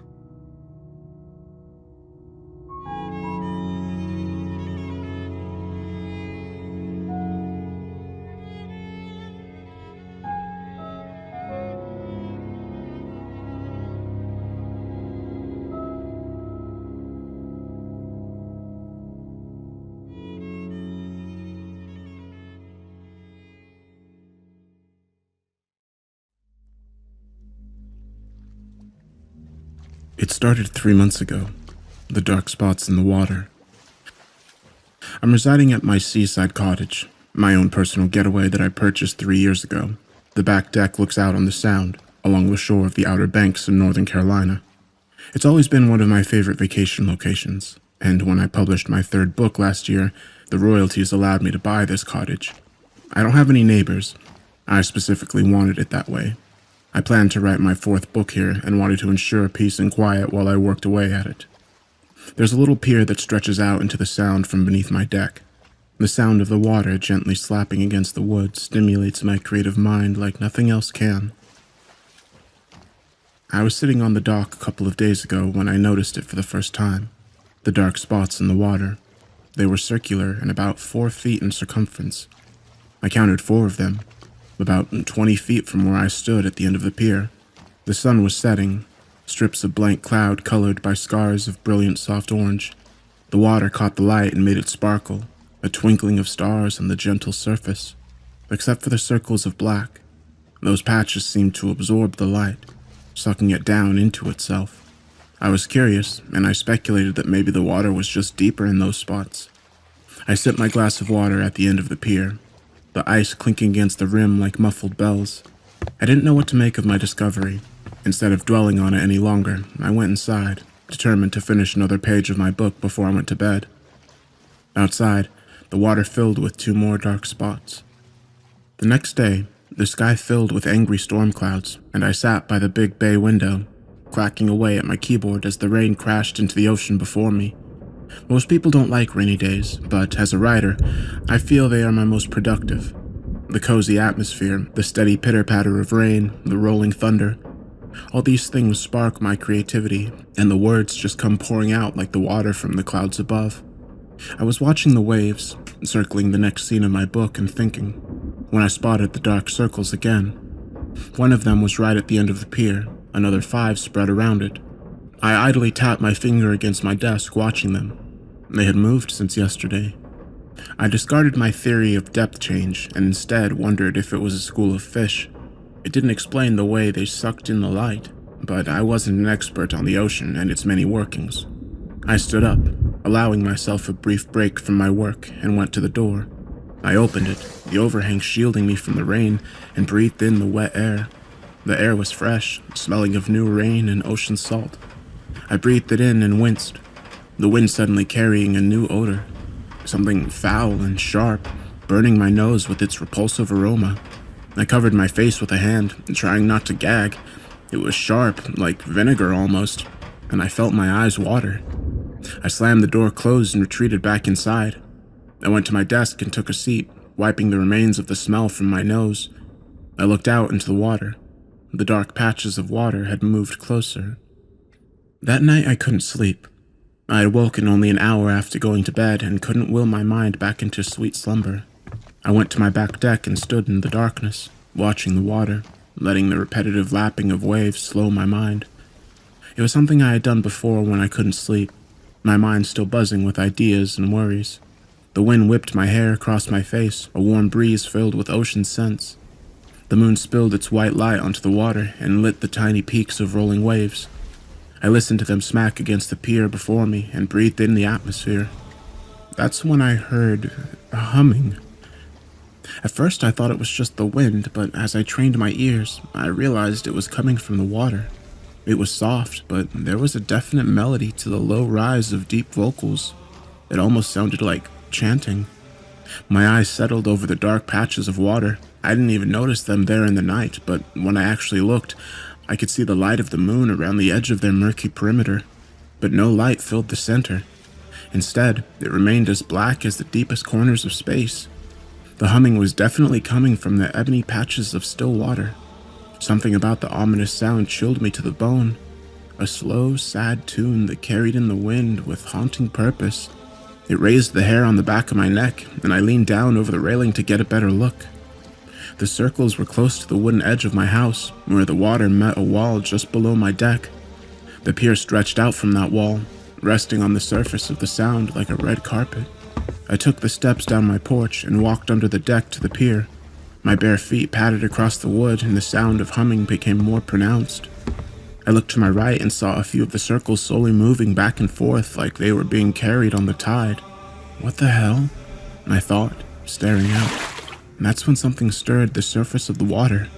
It came with a sudden splash and a slice of white froth. In the center of each circle, something emerged for a split second. It was so sudden and the darkness so deep that I couldn't see what it was, but it scared me half to death. It had all happened seamlessly and in sync. At the exact same moment, they all had mirrored the exact same action. I didn't know what it meant. I didn't know if I was dealing with animals or nature, but I knew I was suddenly feeling very uncomfortable. I raced back to the deck, my ears filling with the strange, sad humming. As I was about to go back inside, I was slammed with the awful stench again. I retched as the wind carried it down my throat and felt my eyes tear up.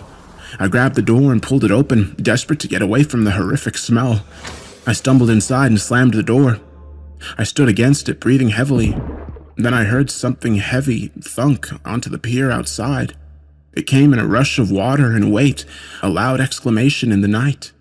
Eyes widening, I turned and looked out the sliding glass door. In the moonlight, I saw the source of the dark circles. It stemmed from a huge conch shell, the walls of its curling spiral so dark it made the night glow around it. Worming out of the opening was a long coil of pink flesh, shining with dripping water. It was thick and oozing, like an infected tongue, and at the end of its 2-foot span was the torso of a person. It grew out of the pulsing, shining muscle, and its face was bloated and waterlogged. Its eyes were black, and a smile riped up its face like a deep gash on its noseless face. And it was humming. The notes carried in the night air filled me with crippling dread. It was a song of death, a prelude of carnage. It pulled itself along the pier towards my house on long, fingerless slabs of squirming flesh. They smacked wetly along the wood as it dragged its huge shell behind it. The grating sound screeching my ears. Even from behind the door, I could smell the creature. It was the same awful, reeking plague I had smelled earlier. As I watched in horror, another one pulled itself out of the water, humming and grinning, hoisting its giant shell out of the water like the hull of a ship. Water spilled over the pier in great waves as it followed the first one. The humming continued, gaining in volume, and I suddenly was overcome with the urge to just stand and listen. The notes churned my stomach, but I had an unexplainable urge to wait for the creatures to reach me. Suddenly, the horror of the situation crashed down around me like a wave at high tide. I snapped out of my trance and slammed my hands over my ears. I couldn't let them get to me. I had to get away. If they reached me, I knew I wouldn't be alive come morning. I didn't know what these things were or what they wanted, but the terror rose like bile in my throat. I grabbed my car keys as another one of them pulled itself up the barrier beneath my house. I could hear it flopping onto the strip of sand beneath my deck, and I knew I didn't have long. I practically kicked the front door open and raced to my car. I jammed the key into the lock and twisted, throwing the door open.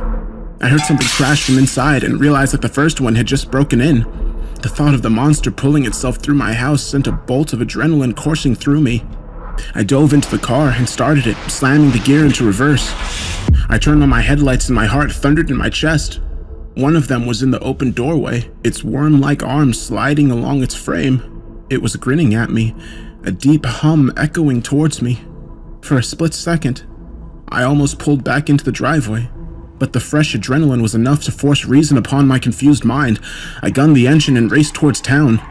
To this day, I have no idea what those things were. I told the police and the local wildlife rangers about my experience, but they don't believe me. To them, I'm just a new resident, unused to the ways of the ocean. I put the house up for sale and haven't returned to it since. I don't dare. I tried talking to the local fishermen about the dark circles in the water, but they cut me off as soon as I mentioned them. They told me I shouldn't talk about such things, hushing me with a quick wave of their hand. They get a look in their eyes that scares me, but also tells me that I'm not insane. I don't know what I've witnessed, what those creatures were or what they wanted. Just thinking about it terrifies me. I know one thing though, I'm never going near the ocean again. Something tells me I'd hear humming. Something tells me those creatures would return to catch the one that got away.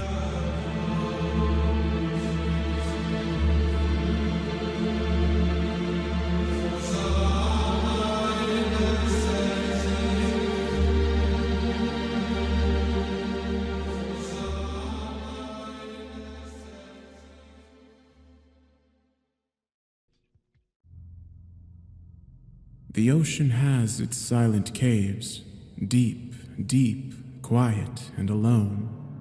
Though there be fury on the waves, beneath them there is none. Over the course of the last few weeks of training, I'd memorized nearly every facet of the Tuscany, every dial and every readout, every knob and screen and nuance of structure, and the quality of the personal submarine's craftsmanship never ceased to astound me. It was a remarkable feat of engineering, this little beast, designed with such care that even the equipment on the hull could withstand more water pressure than the sea could muster up at any achievable depth. It was my Pegasus, my Trojan horse, my very own Apollo 11, and inside this matrix of layered syntactic foam, I would follow the ballast to the gratuitous and unexplored depths of Higgins Maw. I began the separation sequence, and the deep diver fell from the escort and dipped beneath the surface of the Pacific with silence and grace and a few knots of speed. And then I was consumed in a whole new world, albeit one I'd frequented, that of the sea. Schools of fish swam by me, and when their cloud passed through a sunbeam, it glinted silver, and beneath them swam rays that rolled their wings to the beat of the current, and out in the rocks crawled the crustaceans and sat the plant life that spruced up all the whitewashed stones there like holiday ornaments. But I had an appointment to keep, and the oxygen tank was a demanding clock, so I dove right on past the old reef and out into the open waters where the seabed couldn't be seen for many, many miles yet. The Maw, Reuben had said, 50,000 feet below the surface, Booker. 50,000. Do you know what that means? It means it's a whole hell of a lot deeper than the Challenger abyss. He nodded at that. Are you ready to make history? Was I? I thought I was. I'd prepared for this lonely dive and nothing else for some years now. It was the culmination of a lifetime of work and study in the field, and so tight was its grip on my mind that I often dreamt of it in my sleep, of what I'd find at the bottom, and what it would mean, and what monstrous things might take offense to my presence there. No. I shoved that thought aside. Tuscany was all the protection I needed in that regard. It offered technology on the bleeding edge in lieu of a heavy hull, and that was enough to withstand enough water pressure to crush bones beneath skin and inches of steel. What animal had jaws more powerful than the ocean itself at fathom? So I hit the thrusters, and down I went, like a bullet to the pitch. I eyed the depth meter as much as I did the sea. 100 feet, 200. Sharks and turtles and uncountable fish swam past me. 300 feet, 500 feet, 700, 1,000, 1,250, the inverse height of the Empire State Building. 1,500, 16. The water began to blur and grain up and darken as the sunlight struggled to push on through. 2,000, 25, 3,000, 32, where the light no longer shines. And soon, all the light I had to glow the path ahead and down were the lights of the Tuscany. I continued the descent for hours. The pressure meter ticked up in spasmodic bursts, but up it went. Up, soon ticking past the point where the weight of the sea would have crushed the steel of another vessel. 1 mile down, 1.3, 1.6, where even sperm whales hit their lowest dive. I could now claim with confidence that no mammal on Earth was as deep down at that very moment as myself, and still I dove. 2 miles, 2.1, 2.2. The water was as black as space now, except for where the lights of the Tuscany pierced through it, and the thickness of the fluid made it look like ink or oil or some kind of alien sludge that smeared up against the reinforced windows and slimed its way across the hull. Things were tight down there, despite the vastness of it all. Yet, I still dove. 13,000 feet, the abyssal zone. Pressure stands at 11,000 psi. I saw an angler float by, and it was startled by the sheer volume of light spread by the Tuscany that dwarfed its own bioluminescent glow. It swam away, and I dove further. 15,000 feet. 3 miles. 3.1. Now things get interesting. Mankind had visited these depths almost infrequently enough to count the expeditions on a single pair of hands. I was now ranked among an illustrious few explorers, and although I wasn't the first to hit these marks, I'd hit the deepest one yet before this journey was over. I was determined, and I was capable, so I checked the depth chart. 16,281.4 feet, nearly halfway to the world record. The Tuscany continued to dive. 20,000 feet down, the Hoddle Zone. Pressure here is 1,100 times what it is at the surface. 22,000 feet, 26, 29,000, the height of Mount Everest. 30, 30.5, 31, the same distance from the surface as a commercial airline at the peak of its flight. The Challenger Deep, what had previously been the lowest recorded place on the seabed, sat at roughly 36,000 feet below the surface, in the depths of the Mariana Trench. No light from the sun had ever come close, and to the best accounts, life existed there, but only sparsely, and the pressure is unspeakable. But I was going somewhere vastly deeper, even than that. All we know is we found a canyon, Reuben had said. dwarfs the Grand, sitting dead center in the Pacific seabed, about 12,000 kilometers west of Hawaii and another 900 south, and near as we can figure, some 50,000 feet straight on down. 36,000 feet. I was now tied for the world record. 50,000 feet? Why the hell are we just now seeing it? 36.5. I did it. My heartbeat swept up to a faster rhythm. I was officially a world record holder. No human being in recorded history had been as deep below the surface as I was at that very moment. New seabed scanning technology helped, gave us a more detailed topographical map of the hydrosphere than we'd ever had before. And once we got back the results, we took a look, and there it was, just waiting for us, inviting us down. 37. So, what's down there? 37-3. Hell, Doctor, if we knew that, we wouldn't be sending you, would we? 37-9. I suppose not. 38. 38-5. The awful spirits of the deep hold their communion there, and there are those for whom we weep, the young, the bright, the fair. Higgins Maw, according to the best information available to me at the time of departure, is a pit, roughly a full kilometer across. It begins at approximately 46,000 feet below the surface and is estimated to bottom out at Higgins Deep, a small valley that sits at its base, some 5,000 additional feet below that.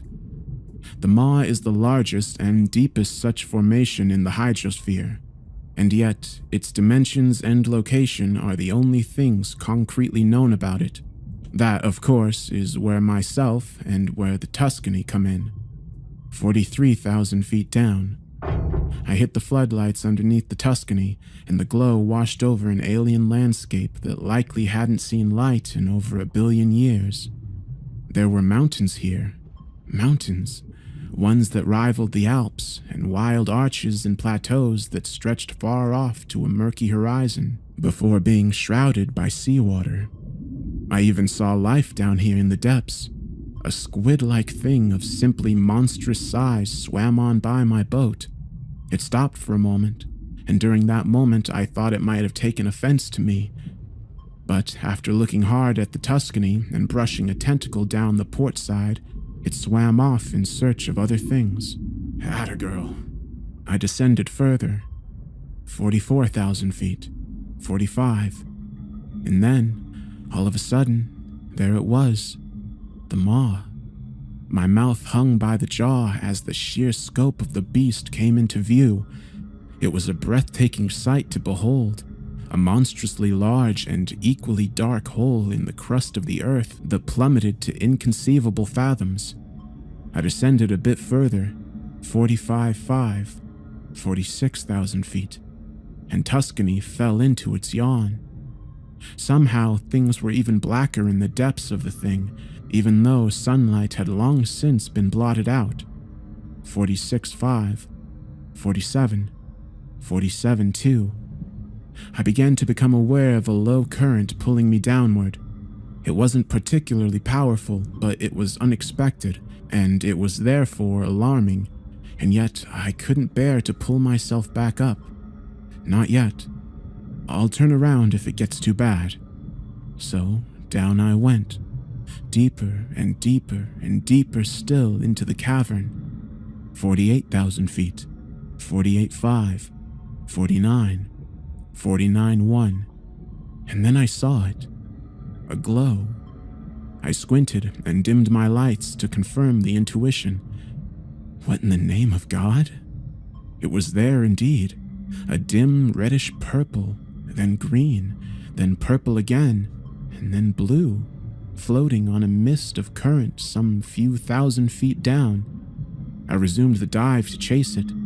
49.5, 49.7, 49.9. The glow, whatever it was getting deeper and wider and brighter. Soon it filled up the whole path down and ahead. I dimmed the Tuscany's underlights to their lowest setting, and by 50,000 feet, I could see that the glow was coming from somewhere not directly beneath me, but off to the left and around a wide corner. This cave isn't a straight pit. And sure enough, the hole bottomed out there, and then opened up to its left. Holy God. It was a cavern chamber, at least a full kilometer up and deep and side to side and across, and only the enormity of its radius maintained the darkness of it, despite the presence of thousands of floating bioluminescent pods that pulsed purple and green and blue and red and dimmed in the interim. I took the Tuscany in deeper, and her cameras whirred to life. Calmly, the wearied seamen rest beneath their own blue sea.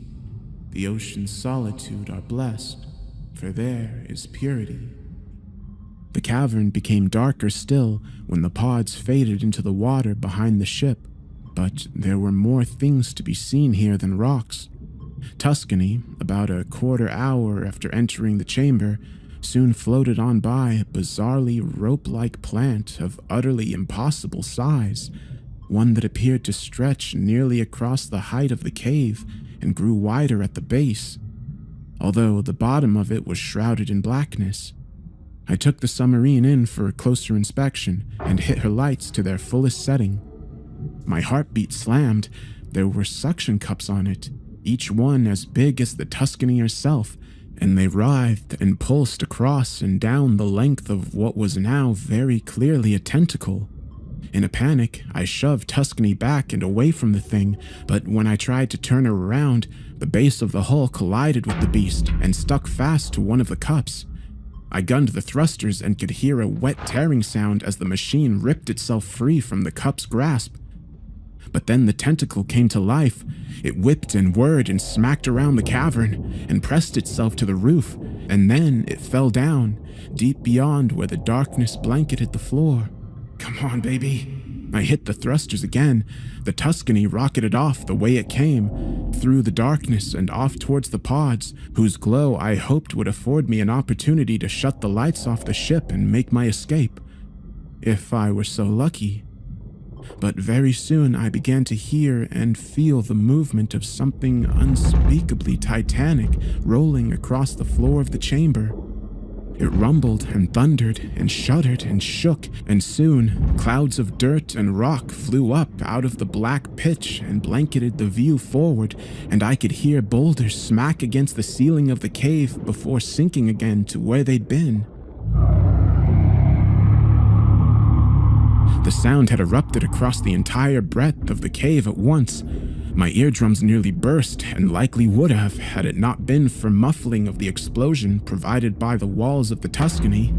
The submarine shook too, but she held her integrity well enough for me to fly on past the floating pods, some of which were now knocked about on their sides and rolling, and back towards the yawning mouth of the tunnel that would take me back out into the open deep sea. The Tuscany buckled and rolled with an impact.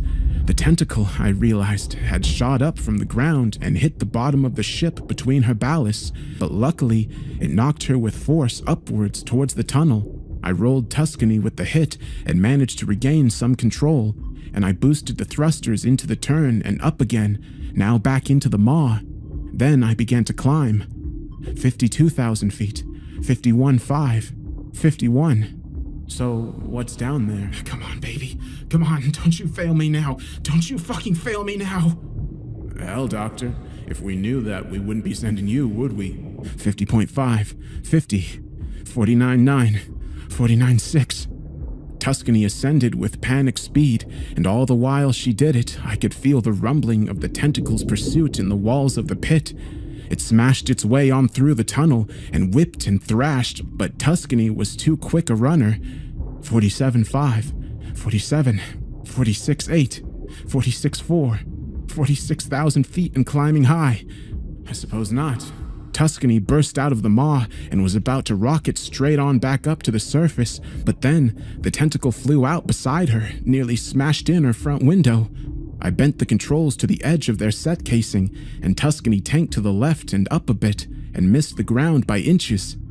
I hit the lights again to navigate the labyrinth of rocks as I struggled to remount the climb. But in the light of the ship, I saw it. These weren't rocks after all. They were other ships. Massive vessels, Imperial warships from ages past, bent and crooked and broken at the bottom of the sea, pulled down here by whatever it was that now threw its back to my devouring. The tentacle smashed along behind me. Main masts and battlements and flat decks and rusted iron and wooden boat hulls were splintered up and tossed to the winds of the sea, never again to reconvene.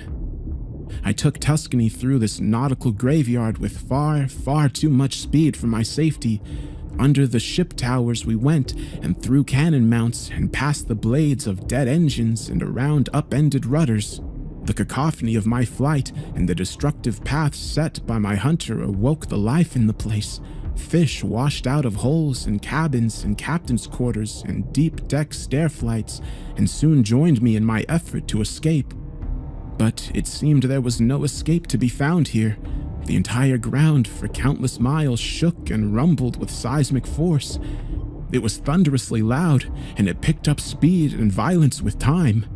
Tuscany finally flew up to miss a splintered crow's nest atop the mast by less than a foot, and finally used that directed momentum to put away distance between the seabed and herself with as many knots of speed as her thrusters would allow without bursting from the effort. The depth charge began to rise. 45.9, 45.2, 45,000 feet, 44.8. Come on, you motherfucker! The water itself seemed to shift with the sound, and then, out of nowhere, Tuscany was no longer the only thing spilling light to the abyss. An orange glow flashed across the sea and for an instant illuminated nearly the entirety of its vastness. Then it blinked, and then flicked on again and stayed active. I shut off Tuscany's lights to preserve every molecule of power for the ascent. 44.2, 44, 43.7. Beside me in the glow, I could make out other creatures retreating too, ones of spectacular size, again, that mankind had never catalogued and that I, sadly, would not have time at all to study. There were city bus-sized manta ray-shaped things wrapped up in clouded wisps of transparent jelly, and even that squid, the size of a building, all flying upwards in a mass panic. I led the charge. 43.1, 42.8, 42.3, 42. I looked behind me and down through the rear window. The maw had moved. God almighty, I was in the Leviathan's throat. I was in its fucking throat. I saw its tentacle tongue lash out of the maw and collect enough fish to feed a small town. Tuscany rocketed ever upwards as the Leviathan whipped even larger tentacles behind it and gained speed with the force of a hurricane. The Leviathan opened its maw yet again and spewed forth its tentacle tongue, and with it, it whipped up several Olympic swimming pools worth of water into a gale-force maelstrom. The mammoth squid was caught in its fury, I saw, and then it vanished into the pit forever when the maw snapped shut with a thunderous, echoing snap. The Tuscany, meanwhile, continued to rocket upwards and managed to escape the whirlpool by a foot. 39.5, 39, 38.7, 38.2, 38,000 feet and climbing. But the Leviathan pursued me relentlessly, riding on the flood of its own current. Its tentacles, each dozens of feet across and a mile long, beat the water back and tried to gain speed for their host. 37.5, 37, 36.4. Tuscany had proved her worth with speed, and the pressure gauge now fell in jumps. It remained in the red and would for some time, but it was falling steadily, even as the depth charge rose. 29,000 feet, 28.3, 27.5. But the Leviathan hadn't given up the chase, not yet. I could feel it doubting its efforts. The displaced water rocked the Tuscany, and she buckled and rolled in the synthetic current. Then I heard the maw open up behind me, and water began to whip and swirl itself into a frenzy by the ocean load. I punched the thrusters to the breaking point. Come on! The encasing syntactic foam was pressed to its limits. The reinforced glass began to chip ever so very slightly, but the chips broke into cracks, and then those cracks began to crawl across the width of the windows. I checked the gauges. 20,000 feet. 19.8, 19.4, 19.3. The ascent was slowing. Come on, baby. Come on, come on, come on. Please, God, be with me now. Be with... In the orange glow of the Leviathan's eyes, I could see how quickly the water was slipping by Tuscany and getting swept up into the maelstrom. The submarine began to sway port to starboard and shudder and shake. 17.4, 17,000, 16.9, 16.3, 16.1, 16,000. I watched the gauge with a nauseating desperation. 1595, 1592. I could feel her slowing to a crawl. Come on, come on, come on. 15925, 1594, 1596. And that was it. Tuscany was caught, and no sooner did the depth charge begin to slip than did I feel the whole submarine lose all sense of control and tumble backwards and around. I was thrown out of my seat and smacked my nose against the roof of the pilot sphere. Blood exploded, and it drenched my shirt and sprayed the glass in the entirety of the control set. I grabbed my face and began to apply pressure to slow the blood loss, but Tuscany again flipped ballast over ballast to starboard in the whirlwind and spilled me into the hatch ladder. I felt my shoulder dislocate and my kneecap smack into the bottom rung. My head swam, and still Tuscany tumbled backwards. The cracks on the window spread faster. 16.3, 16.4. I could smell the inside of the maw through the hull of the ship. But then, all at once and not a moment too soon, I got an idea. It wasn't a particularly good one, but hell if it wasn't better than nothing. I managed to limp and tumble my way to the controls and grip the handles as the ship rolled. Wait for it. Wait for it. Wait. Now! The sound of the roar was so close, every last control surface in the sphere rattled in its case. My eardrums rattled too, but then I flared up the thrusters again, full blast and at an angle. And the Tuscany shuddered and flipped and shook and, with fortune, fell straight out of the maelstrom with inches to spare. I felt the edge of the Leviathan's maw graze the starboard side, and the impact again sent me into the roof while the ship rolled end over end over end again. I smacked my ribs up on a dip in the alcove and fell back down into the seat, head first, and then out onto the floor. I managed to right myself with my good arm and get my bearings. I was free, but only just. The Tuscany banked and tumbled again and rolled, slower now in the absence of the whirlpool's flood current, but not yet in control of its pull. I tried to steer away, but it was hopeless. The ship flipped around the back of the Leviathan's titanic maw and up over its head as the beast flew on by underneath me like a freight train. And for the first time since catching the monster's eye, I began to fully appreciate the magnitude of its size. Its back was an endless, snake-like and sharp-finned spine the size of a minor mountain range. And only quick maneuvering moved Tuscany away from the jagged back fins that chugged up towards me and sliced up in the sea itself. They missed me by feet, and the blast of the current they'd swept up sent the submarine reeling backwards, off a bit further and into relative safety.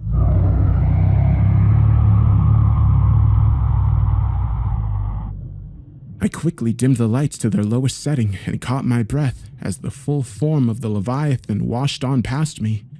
It stretched far away into the abyss below for well over a mile, and dragging away behind it were thousands upon thousands of tentacles, a forest of the things, each the size of a 6-lane highway and tipped with razor-sharp hooks and a flurry of wing fins.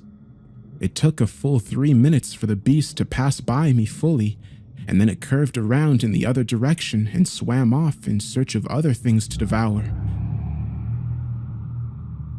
The form soon slipped away into a shadow, and then it was gone. I surfaced hours later, having allowed the battered Tuscany to take its time with the journey.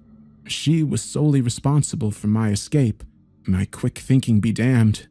A marvel of engineering indeed. Once I did break the surface, I dispersed a distress beacon and then promptly collapsed from exhaustion. Evidently, I was picked up by the Coast Guard some hours later, a few hundred miles southwest of Hawaii, and pulled from the near wreckage of my submarine and taken to a hospital on the mainland. It was there that I woke up a full day later. As I recovered, I heard some isolated chatter of tremendous seismic activity near where I'd been, and how the whole ocean floor had changed and moved and shifted form. But I couldn't care less. I told the bastards what I knew, and on top of that, they have the Tuscany and they have all the recorded evidence.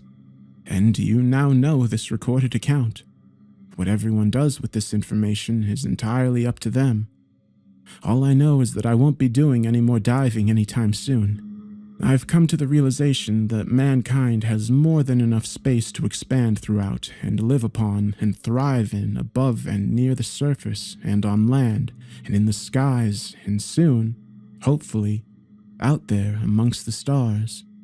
But there are things in the sea that hold ownership of the deep, and perhaps it's best to leave it that way, for all our sake. The earth has guilt, the earth has care. Unquiet are its graves, but peaceful sleep is ever there, beneath the dark blue waves. The USS District of Columbia deployed its cargo, a two-man Eisenhower-class Navy stealth sub called Agincourt, on which I served as navigator alongside Engineer Lovell, and once it was loose, it slipped away into the Pacific and began to part with its escort. The sea was in shambles here. There were dead fish and splintered boat hulls floating in the current, but it was far from unexpected. It was recently estimated, in fact, that since that Leviathan awoke some months ago, it has critically disrupted over 400 trillion cubic tons of water and all the life therein, and was becoming a potential threat to shipping lanes as well as naval operations. It has been classified for these reasons and others as a severe national security threat, and so the Navy built the Agincourt on Tuscany's blueprints and selected Lovell and myself to man it, and then instructed the pair of us to hunt down the Leviathan and lure it up from the deep so District of Columbia could move in for a swift kill without exposing herself in the chase. For some hours after we entered the sea, there was little else but quiet there, and the hulking mass of the District of Columbia as it followed. But then even that faded into the seawater, and when it did, Lovell and I found ourselves alone in the midst of the ocean. He descended the hatch ladder from the operations center and joined me for a moment in the sphere. So, Lautner, you're the nav. How do you plan on finding this thing in the middle of the ocean? I said back, I'm already tracking it. You see that? I pointed up at a corridor of seawater that was moving north and that carried on for miles. We'd been following it for some time. Lovell pursed his lips. Didn't realize there was a draft that big out here. There wasn't, I said, until earlier this morning. That Leviathan swam on down this way a few hours ago, and it left this as a little present for the two of us. Well then, we'll be sure to thank it. How much longer before we see the damn thing? Not long. Look at those fish. I nodded towards a school of the things. You ever see anything like that? He shook his head. They look panicked. And they're swimming towards us for a reason. Closer we get, more we'll see. Just wait. And we did. What started as an isolated school of fish soon became several, and then the nautical retreat boiled over in scale and number into a mammoth, seething cloud of life, all whirled up into a frenzy and pushing desperately south against the riptide, like birds from a storm cloud or the onset of winter. The two of us said not a word until the crowd broke. The Agincourt again found itself floating in the open and quiet sea, and then I brought Agincourt to a full stop, and Lovell said, Holy God. Ahead of us, and not more than 2 miles off, was a titanic mass of shadow, unmoving, and so breathtakingly huge that not even all of its edges could be fully seen. It was the Leviathan. Blue whales and dinosaurs themselves paled in comparison to this monstrous, mountainous thing. And as Lovell and I sat and stared at it, it made its first move, a turn away into the depths behind it, followed by a sharp dive. In doing so, of course, the silhouette of its full form came into view, and the sight of it stole the breath right from our lungs. We couldn't have said a word at that moment, even if we'd known the words to say. We simply stared out at the thing and did our unworthy best to appreciate the magnitude of its vastness. It was as long as they'd said it was. An enormous, slithering serpent thing whose tail broke into 1,000 other tails that drifted and curled and dragged lazily behind it and fell deep away into the blackness. But seeing it in person was altogether a new experience. Before saying another word to me, Lovell hopped back to the ladder and climbed up to the operations room. Agincourt to District of Columbia. I heard him say, This is Lieutenant Lovell. We've located the Leviathan. 33.934 by negative 153.4570. We're giving chase, but it's moving fast, and it's moving down. Look to the riptide. Advise the district follow our mark, but stand by to engage until we've brought it back up to you. I gunned the thrusters as he spoke, and followed the slipping shadow away and into the deep. 12 knots of speed. 12.2. 12.4. Agincourt crawled, and then cruised, and then ran with all haste in pursuit of a monster. Lovell came down the hatch ladder a few minutes later. District is en route. Making speed? She's moving, but she's not coming out in the open till we've got this fucker where she wants it. Any idea on that front? A moment passed before I said, You seen the footage from the Tuscany? Bits and pieces, yeah. Well, the pilot caught the Leviathan's attention, and it chased him straight up to the surface. But he made it, didn't he? Yeah, by the skin of his teeth, from what I hear. Gave up deep diving altogether. What's your point? The point is, Agincourt's faster than the Tuscany. If we can get the thing to chase us, we can outrun it, and then get District on its flank. Couple of torpedoes to her side, and boom, we have ourselves a 300,000-ton museum piece. There was another pause, and then Lovell broke it with the worst question of all. And what if District can't put a dent in that thing? You saw how big it is. Well then, I suppose we'll need to find another ride home. The Agincourt filled up her ballast and followed the Leviathan down into the depths of the Pacific, past where the water stopped the sunbeams at the gate, and before long, all that could be seen was nothing at all. From that point forward, it was the boat's humble capacity for sonar that kept us moving in the right direction, with an occasional nudge from the monster's own flood current. Lovell broke a long silence. What's the plan? At the moment, I'm just trying to get the damn thing's attention. The closer we are to District when it notices us, the better. But as it stands, we're getting in too deep. Way too deep. And we were. By the depth chart, we just passed 15,000 feet, and we needed to get things turned around. Go ahead and strap yourself in. He did, in the passenger chair behind me, and then I hit the front lights and gunned the thrusters. What the hell are you doing? Like I said, I'm getting its attention. But then I stopped, and I eased back on the thrusters. The lights of the Agincourt spilled their glow to the whole of the abyss, and they found it empty. Where the hell did it go? I dialed up the brightness of the lights and brought the boat to a full stop. I don't know. We scanned the water for hints of movement or shadow, but there was no movement, and there was nothing but shadow and silence. I moved Agincourt from a rest to a light cruising speed, and her searchlights swept and swooped and cast themselves to the rocks. Nothing. Damn. Unless... I hit the lights off. Now what? What is it? There's no way in hell something that big just disappeared. So where did it go? I blew the ballast and adjusted Agincourt's heading for the surface, and then I gunned the thrusters harder than ever. It didn't go anywhere. It knew we were here all along. It just dragged us down into the dark to shake our tail. What? A thing that size is afraid of being hunted? It's not being hunted. We are. Agincourt lifted herself up through the water with as much speed as she could muster up for the running, but time was against us.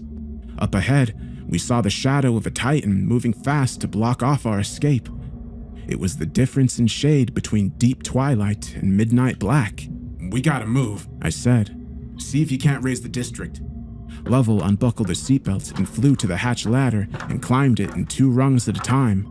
And not a moment later, I heard the static of the radio as he lifted a hail. Hello? Hello? District of Columbia, this is Agincourt. Do you read me? Over. Static, even audible in the pilot sphere. The sheer bulk of the Leviathan was blocking the signal. Keep trying to raise the escort. I'm gonna get out from under this thing and clear the way. Hello? Hello, District of Columbia. This is Lieutenant Lovell of the Agincourt. Can you read me? Over. The Agincourt banked hard over to her starboard flank, and I allotted her all speed for the escape. 17 knots flat, 17.3, 17.5, 17.7.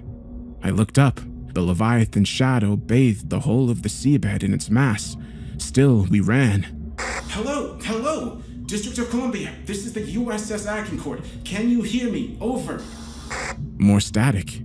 19 knots, 19.2, 19.4. The Agincourt was moving faster than most vessels already, and yet the shadow above us had not struggled at all to keep us within perimeter. So big was its source. 21 knots. District of Columbia, this is Agincourt. Can you read me? Over. Respond. Still nothing. 21.9, 21.2. I looked up.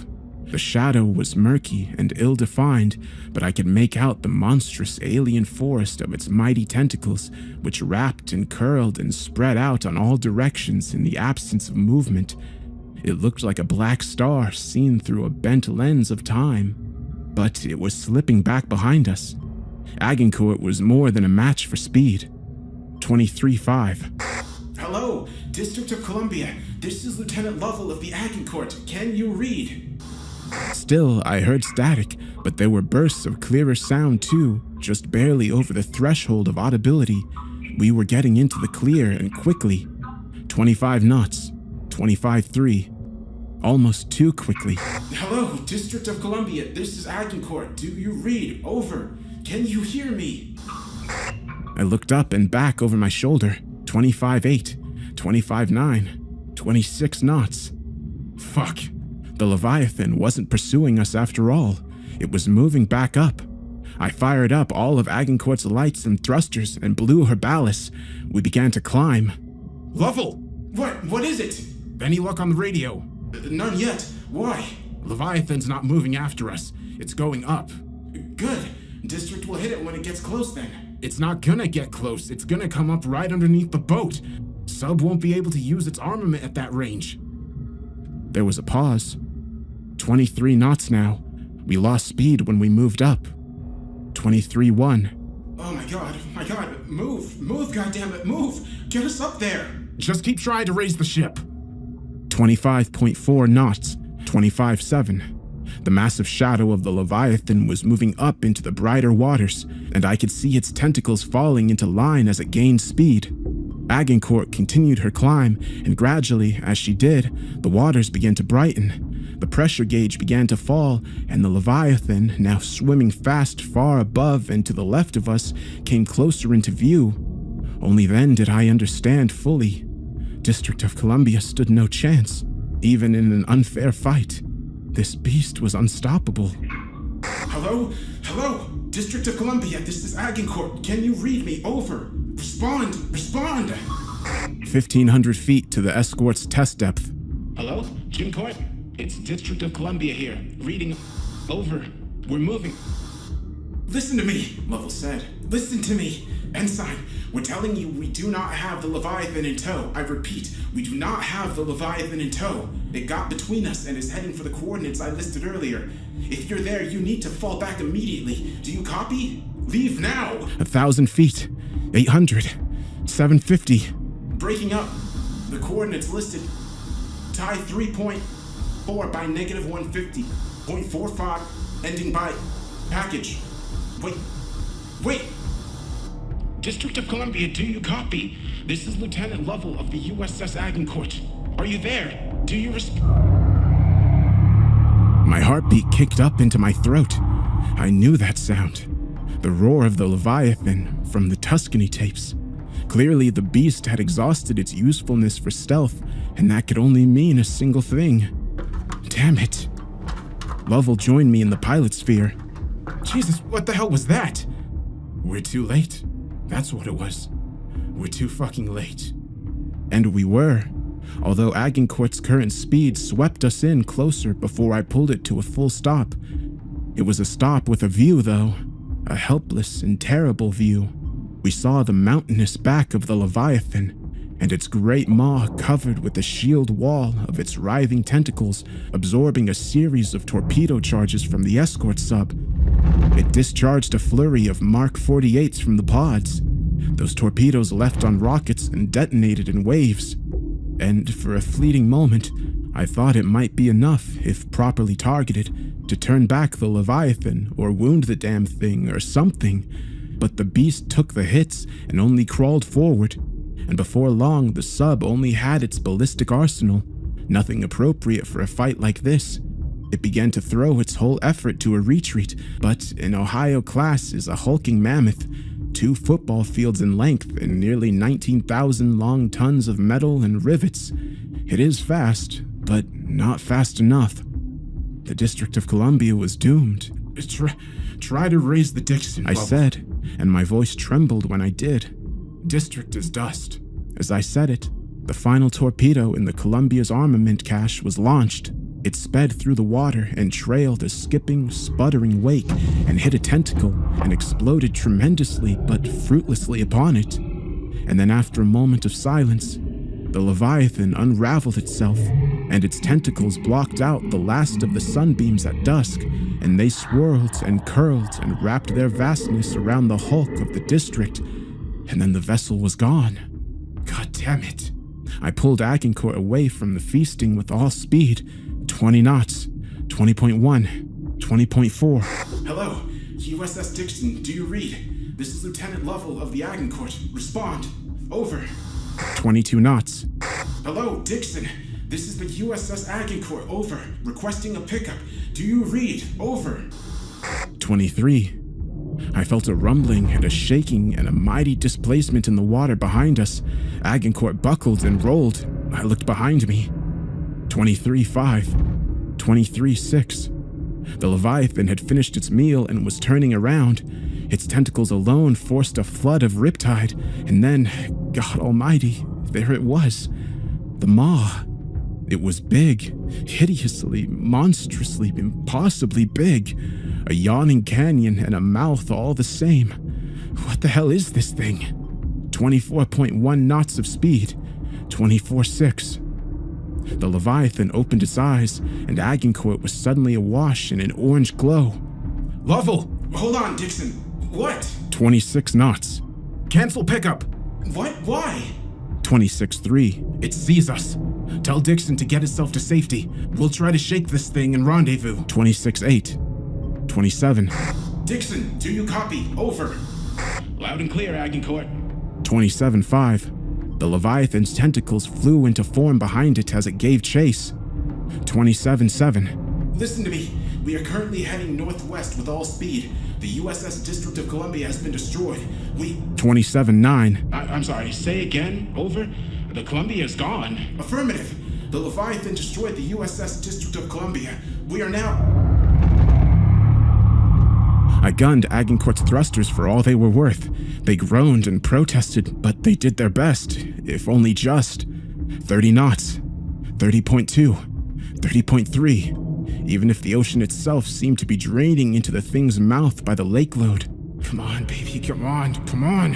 Agincourt, this is the Dixon Actual. Confirm the destruction of the District of Columbia. Over.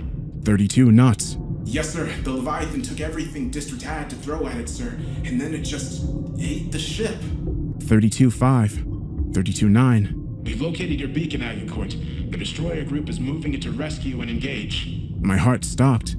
23 knots. Lovell! I know! Dixon, are you there?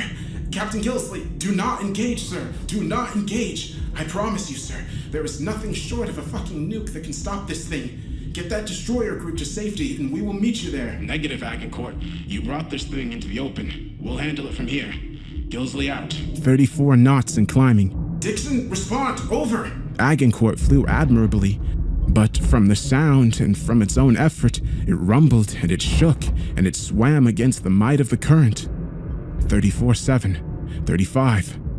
The Leviathan was gaining, whether that meant it was moving swift or simply dragging the sea itself to its yawn was unclear and irrelevant. All I knew and all I cared about was that Agincourt was failing, despite a mighty effort, to put distance between herself and her hunter. It was a race against time and all the odds, and it was a race we were losing. 36 knots. 36.1. Every dial and needle and stick and lever rattled in their sets, and my eardrums shook, and upstairs I could hear Lovell screaming in range and pounding the side of the control desk with a wrench. 37 knots. 37.3. The closer the Leviathan got, the more speed we needed just to keep ourselves alive. It was like being caught by the pull of gravity on the edge of an event horizon. One wrong move, a simple mistake, would doom us. I began to see the shadow of the maw creep over the ship. Agincourt was nearly at capacity now, 39 knots, and it wasn't enough. Agincourt to Dixon! Agincourt to Dixon! Do not engage! I repeat. Lovell paused when he heard the static. Once again, the mass of the Leviathan blocked our signal, and there was nothing we could do to stop it. The water rushed into the maw, and Agincourt went with it, tumbling helplessly and desperately, and with its thrusters flaring with all their strength of arms and all their force. Lautner, He said, are we? The force of the explosion, from an anti-submarine ship-to-ship missile undoubtedly, expanded through the sea and seemed to set the whole ocean ablaze. The Dixon had arrived. Yet another explosion went off, and it shook our ship to the core, and the Leviathan rerouted its course for the surface with a demonic speed. Behind us by not more than a few hundred feet, we felt its mass as it moved. Undersea waves were unleashed that enveloped and consumed the Agincourt and sent her tumbling ballast to ballast and left her nearly belly up in the water before she rolled around again. The explosions were getting closer. Lovell, don't they know we're down here? I don't know, they might have lost our beacon with the radio signal. What does that mean? It means they think we're fucking dead. Can you try to raise them again? I don't know. I'll... There was a mighty flash of light, and then the force of the latest depth bomb washed through the sea and through Agincourt's battered hull and into her cabin. It sent me reeling despite my restraints. My ears rang and reported back nothing but that ringing, and the ship buckled and tumbled and groaned and shuddered and shook, and the lights flickered and the alarms blared and the panels flashed red. I unbuckled myself from the toppled chair and rose to my feet, shakily, and stumbled over to the controls. The explosions were no further off than before the last one, but my ears struggled now to report them properly. Everything was muffled, everything swam. My head, my vision. I fumbled at the controls and found half unresponsive and others blaring. Lovell! I heard myself shout. Lovell, can you raise the Dixon? I kept fumbling over the controls. Dials and readouts and panels were in their off state. I tried boosting the thrusters, but heard only the clicking of the control in its set. Lovell, you there? I could hear my own heart more so than the battle. Lovell? And gradually the shock began to fade, and when it did, it gave way to something worse. Fear. Lovell! I ran from the control set to the hatch ladder and looked up. A droplet of water hit me in the eye, then another and another. I started to climb. As my hand hit the top rung, it slipped on fluid, but I grabbed it tighter and pulled myself into the operations center below the hatch. Lovell? There was no response. Of course there was no response.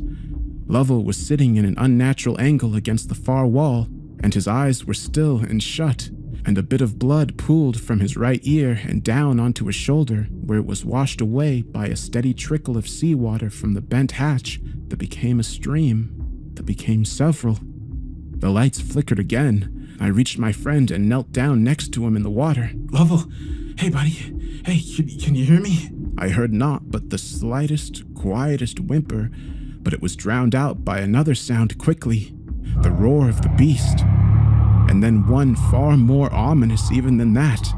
I heard rushing water from down below. When I looked over the edge, I saw the ocean inside the pilot sphere. It was rising up to meet me, but I could only see it from a sunbeam that struck through the hatch. I grabbed a wrench. Lovell, we're at the surface. I can see the sun. It's right there, buddy. That's home. Just sit tight, okay? I climbed the 2 more rungs on the ladder and swung at the hatch with a wrench. It bent up ever so slightly. I swung again. An inch of progress. The water crested the threshold of the operations room. Lovell whimpered. Hang in there, buddy, okay? I swung again. The lights shut off for a final time. Agincourt tumbled and groaned as she died. Come on. Please, Jesus. Please, God. The hatch began to bend a bit more. The sunlight brightened, and the water from below now had reached the midpoint of Lovell's upturned service boots. I felt a release. Got it. I had forced a hole in the hatch big enough to put a hand through, but then water dumped inside at twice the rate of the surge from below. I turned my head and slid down the ladder and stumbled back as it began to pool up. What the? Then I looked up through the hole, and only once I did I realize the mistake. We weren't at the surface. We were merely close to it, not more than 100 feet away, but many, many feet too far. Water flooded the operation room from both ends and washed me up against the wall next to Lovell. The ocean threw itself to our beating, and it pounded us in waves and torrents and buckets. I couldn't breathe for seconds at a time, but I grabbed Lovell's hand, and he squeezed it with all the strength he could, just enough to bend his fingers around the side of my palm. And then we began to float up to the ceiling. I'm sorry, buddy. I'm really, really sorry. I tried. I heard no more explosions from the battle not far off, just the triumphant roar of the Leviathan and the rush of water and my own ragged, heavy shaking breaths. I pressed my lips to the ceiling and sucked in all the air that was there to breathe, and I could feel Lovell slip beneath the surface, and the water tightened up around my chest, and then it was over my face. Then a shadow fell over the hulking bones of the Agincourt's hull, and I felt a slamming impact and a rush, and then...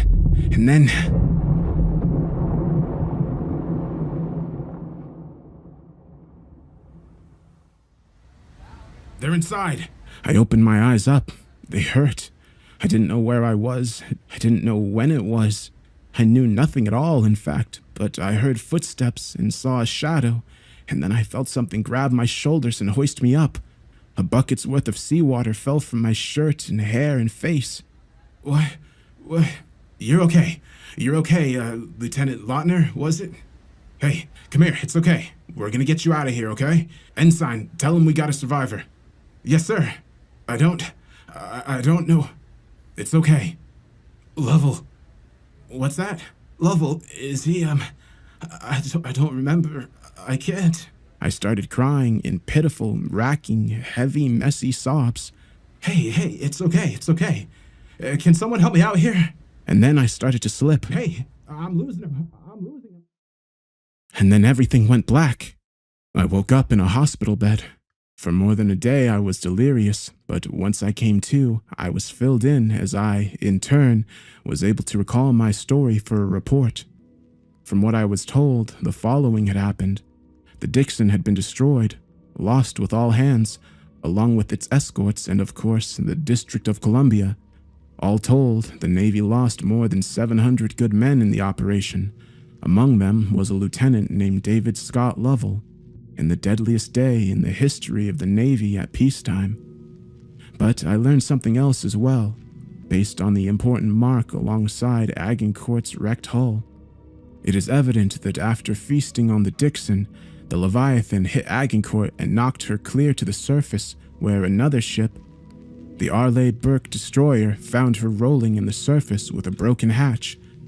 The Navy will undoubtedly make an effort to cover up this story and explain away their losses as a disastrous training failure, but I'll have no part of that, nor any further efforts to hunt down that Leviathan.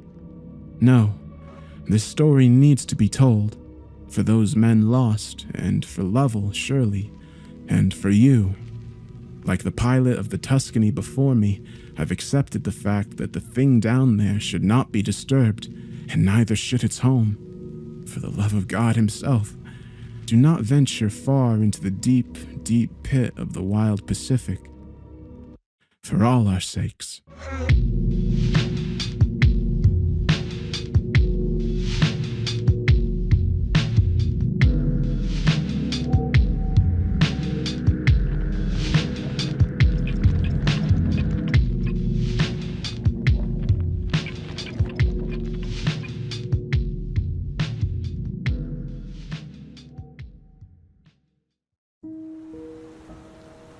I reclined in my chair, enjoying the hot sun on my face. The waves before me crashed with rhythmic purpose, and I felt myself growing sleepy. Seagulls cawed overhead. The air smelled of salt and suntan lotion. Things were good. I sat up, rubbing my eyes in the afternoon heat, and dug my toes into the sand. I watched as a father helped his little boy build a sandcastle, and I smiled. What a good dad. I took my sunglasses off my head and slid them onto my face, standing and stretching. I loved the beach. It was impossible to be worried about anything here. I had come here for the weekend, my little oceanfront cottage standing timidly behind me. I had purchased it a year ago, my recent business ventures allowing me some of life's finer luxuries. If only I had someone to share it with. Perhaps later in the evening I'd chance a trip to the local bars and see if I could round up some company. Not that I minded the isolation. After all, it was hard to feel lonely when surrounded by such beauty. I rubbed the back of my neck. My fingers came away coated in sweat. I tossed my sunglasses onto the beach chair and slowly walked towards the water's edge. Frothing residue lapped at my feet, followed by the dying reach of a small wave. I laughed. It felt amazing. Smiling, I charged the rolling mass of sparkling ocean. As the water splashed around my waist, I took a deep breath and dove under. I came up gasping, wiping my eyes, skin glistening in the sunlight. I waved to a group of girls who were body surfing to my left and dove under again. The green water peaked and sloshed around me as I swam further out, enjoying the exercise. I felt the sleepiness drain from my body as my muscles heated. I flipped over onto my back and continued to stroke out to sea, closing my eyes against the brilliance of the burning sun. Eventually, I slowed my backstroke and floated on the surface, letting the tide rock me in its arms. My ears filled and emptied with water, and I listened to both worlds, the one above and the one below. The ocean had always filled me with a sense of wonderment. We were one, but separate, two sides of the same coin. After some time, I lifted my head from the water and shook clinging diamonds out of my hair. I blinked against the salt stinging my eyes and realized that I was a lot further out than I thought. The shore was a deceptive stretch of cool brown sand that remained an uncomfortable distance away. I realized I couldn't touch the bottom. I dove under, trying to gauge how deep the water was, and when I surfaced, I felt my heart begin to race. I was entirely too far out. I forced myself to remain calm and started to swim towards shore. There weren't many people in the water, and I didn't think anyone could even see me out here. I focused on my strokes, keeping my head down and my arms moving. I could feel my muscles begin to burn, and I chanced to look towards shore. It appeared as if it hadn't moved at all. Swallowing hard, I dove underwater and began to pull myself through the swirling green. I kicked my legs out and jetted myself towards land as effectively as I could muster. When my lungs began to ache, I reached for the surface and came up spurting. Again, it appeared as if I hadn't swam at all, and that's when I felt the pull around my legs. I was in a riptide, a nasty one. My body felt drained, and the beach looked impossibly far away still. A nest of worms wriggled in my stomach, and my breathing became frantic. I tried to fight off the panic, but it was like trying to stop an avalanche. I frantically tried to recall what I was supposed to do in a situation like this. I didn't want to scream for help for fear of tiring myself out to the point of exhaustion. Weren't you supposed to swim parallel to the shore or something? Taking a deep breath, I dove to my left. With each stroke, I felt my body get heavier. Soon, my arms felt like slabs of stone and my legs like cement anchors. And then I went under. Terror worked against me, filling my limbs with fire. I tried to pull myself to the surface, but only managed a mouthful of salty ocean. I gagged and spun underwater, my lungs pounding against my chest, my heart beat a desperate cry in my ears. I managed to find surface again, but it drained what little adrenaline I still had. I sucked down one gasp of air before I went under. My limbs were useless, completely spent. Soon my head began to ache from a lack of oxygen, and I snapped my eyes open in horror, searching for the surface. A dark green haze filled my vision, terribly claustrophobic. It pressed in around me, and I felt the riptide pull me back into its merciless jaws. Darkness began to fill my vision. My chest howled for air, but the water held me with wet chains. I felt myself begin to fade, pulled apart in agony. My body sank deeper and deeper, and my hazy eyes searched hopelessly for a savior. Just as the black rushed in on me, I noticed something beneath me. It was a mass of sparkling color, like a cloud filled with neon electricity. It stretched out below me like a storm, flashing and winking like it was the broken remains of some natural phenomenon. Right as my feet were about to enter the mass, I passed out. Something cold on my face, moving darkness, a voice. I focused on the voice, pulling my subconscious towards it with all my willpower. The black began to fade. Light, color. The world swam in an explosion of blurry motion, and then I blinked. I sat up, gasping, eyes popping open. Sweat poured from my face, and I scrubbed it from my eyes. Where was I? What happened? I looked around and saw I was in some kind of hut. Hey, take it easy. It's okay. I spun around towards the voice behind me. My heart clawed up my throat, and I stumbled off the cot I'd been resting on, horror ripping across my mind. A naked man sat before me, but he was mutated. The skin beneath his eyes dropped down his cheeks, exposing angry red muscle that oozed with clear slime. His nose hung from his face, dangling like the trunk of an elephant. He was bald, and the top of his head was slit open. I watched in terrified disgust as a second tongue extended from the opening and licked moisture across his scalp. Drool dripped down around his ears in thick trails. What the fuck? What's going on? Where am I? I screamed, backing myself into a corner, wood and straw poking at me from the wall. The man stood up, his nose swaying like a piece of melted taffy. It's all right. It's okay. You're safe. You've made it. You're here. I stared up at him with wide eyes. What are you? Where am I? The man put aside a wet cloth he had been using to wipe my face. He held up his hands and approached me, squatting before me, a smile on his face. I am Lovell. I was the one that found you on the beach. I'm so happy you're here. We've been praying for this moment for... His eyes rolled in wonderment. Oh, we've prayed for so long. I held up my hands, stopping him, grimacing as the second tongue slurped across his head.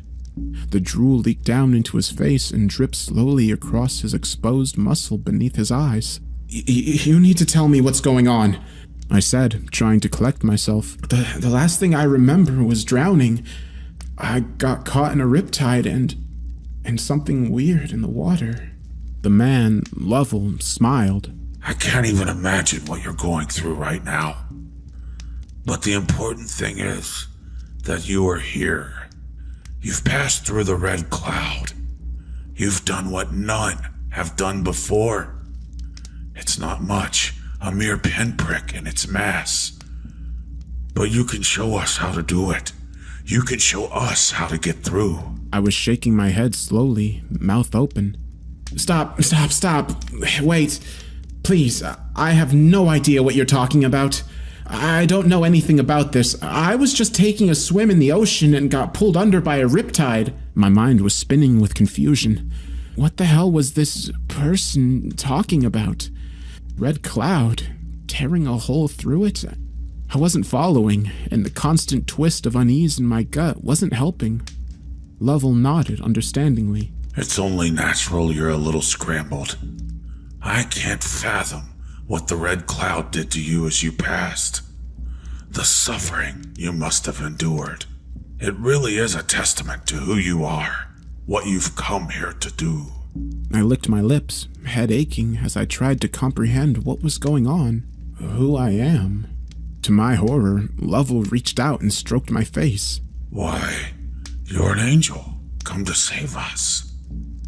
You're here to show us the way to heaven. You've broken the barrier, passed through the red cloud, and now you will lead us back with you. I blinked, confusion blasting through my mind like a cannonball. I tried to sort my thoughts, tried to piece together what had happened to me. Everything felt wrong. Everything felt different. My head ached and I clutched my temples, trying to focus. I had been swimming, then the riptide, sinking, sinking down into that darkness, sinking down into that strange cloud of light. Had that been real, or had that been something I imagined? My dying mind conjuring up some strange hallucination? Suddenly, Lovell reached out a hand. Come, the others will want to meet you. You're going to be their savior, after all. I let him pull me to my feet. I couldn't make sense of any of this. What was happening to me? Awareness settled in around me as I stood, and I realized we were in a windowless hut made of straw and wood. The sand beneath my feet rose to swallow my ankles, and I deducted we must still be on the beach. But what beach? And who was this disgusting man before me?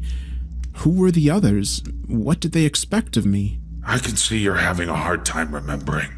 Come, let us go outside. Maybe once you see, it will help rattle your memory. Bewildered and uneasy, I let him lead me through the door. Sunlight erupted across my vision, and I winced, shading my eyes with my hand. I squinted, letting the world settle. I froze. Lovell stopped before me and turned, his second tongue rolling across his bald head. He smiled. Behold your flock, he said, spreading his arms. I was standing on a sand dune above a beach filled with people who looked just like Lovell. They were all looking at me with awe in their eyes, 1,000 naked bodies, all with drooping noses and slits in their heads. Tongues rolled in and out of their skulls, creating a constant squirting sound that echoed across the expanse of sand. Slowly, they all got down on their knees and bowed their heads in silence. What the hell is going on? I muttered in shock, eyes growing wide, heart thundering in my chest. And that's when I saw something in the sky, past the congregation, hanging over the ocean. It was a long black chain that extended from the heavens, 200 or 300 feet from shore. At the end of the chain was the motionless, charred body of a man, but he was huge, at least 9 or 10 feet tall. The chain was wrapped around his neck, and his dark, crusted head rested on his shoulders in complete stillness. My eyes traced the chain up the length of the sky, and it disappeared through the clouds. Where am I? I whispered, my stomach squirming as new fear surged in my gut. Lovell stepped towards me. You're here, with us. Don't you remember? We've prayed for you to come, begged God to send an angel to lead us to him. And now, you have. You've emerged from the red cloud, broken through its dark walls, and come to lead us to heaven. No, I whispered. No, that's not true. I don't know anything about this place. I'm not an angel. I'm just a person. Lovell pointed at my face. You're wrong. Don't you know how beautiful you look? Your skin, your eyes, your hair. He placed his hand over his naked chest. When I found you on the beach, I almost fainted. You're the most beautiful angel we could have dreamed for. You're perfect. I swallowed hard, backing up. Stop talking like that. I'm not an angel. I'm just a normal fucking person. Lovell frowned. Please, don't speak like that. You've just been affected by the red cloud. It will fade. You will remember who you are. I pointed towards the massive, charred man in the sky. If I'm an angel, then who is that? Lovell turned, and I could see him visibly tense. That's the hanged man. He is what you've come to deliver us from. I shook my head. What is he? He watches over the red cloud beneath the water. He is our warden, our oppressor. He is our gatekeeper. If anyone tries to break through, he will stop them. Lovell looked at me, and his sagging eyes grew dark.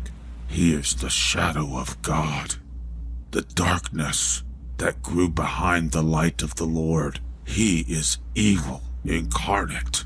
This was all too much. I couldn't digest it, couldn't wrap my mind around this bizarre ataxia. I just wanted to get out of here, get away from this nightmare and go back to my beach house. The strange mass of people kneeling before me, the red cloud, the hanged man. I could feel madness approaching, all constructs of reason and understanding crumbling before me. "Please," I croaked. "Please, I just want to go home. I don't belong here. This isn't right. Please." Suddenly, I saw hardness enter Lovell's eyes. You need to stop talking like that. You came here to save us. You came here to lead us through the red cloud to heaven. You're going to take us back with you. We've waited and prayed for this day for an eternity. You can't turn your back on us.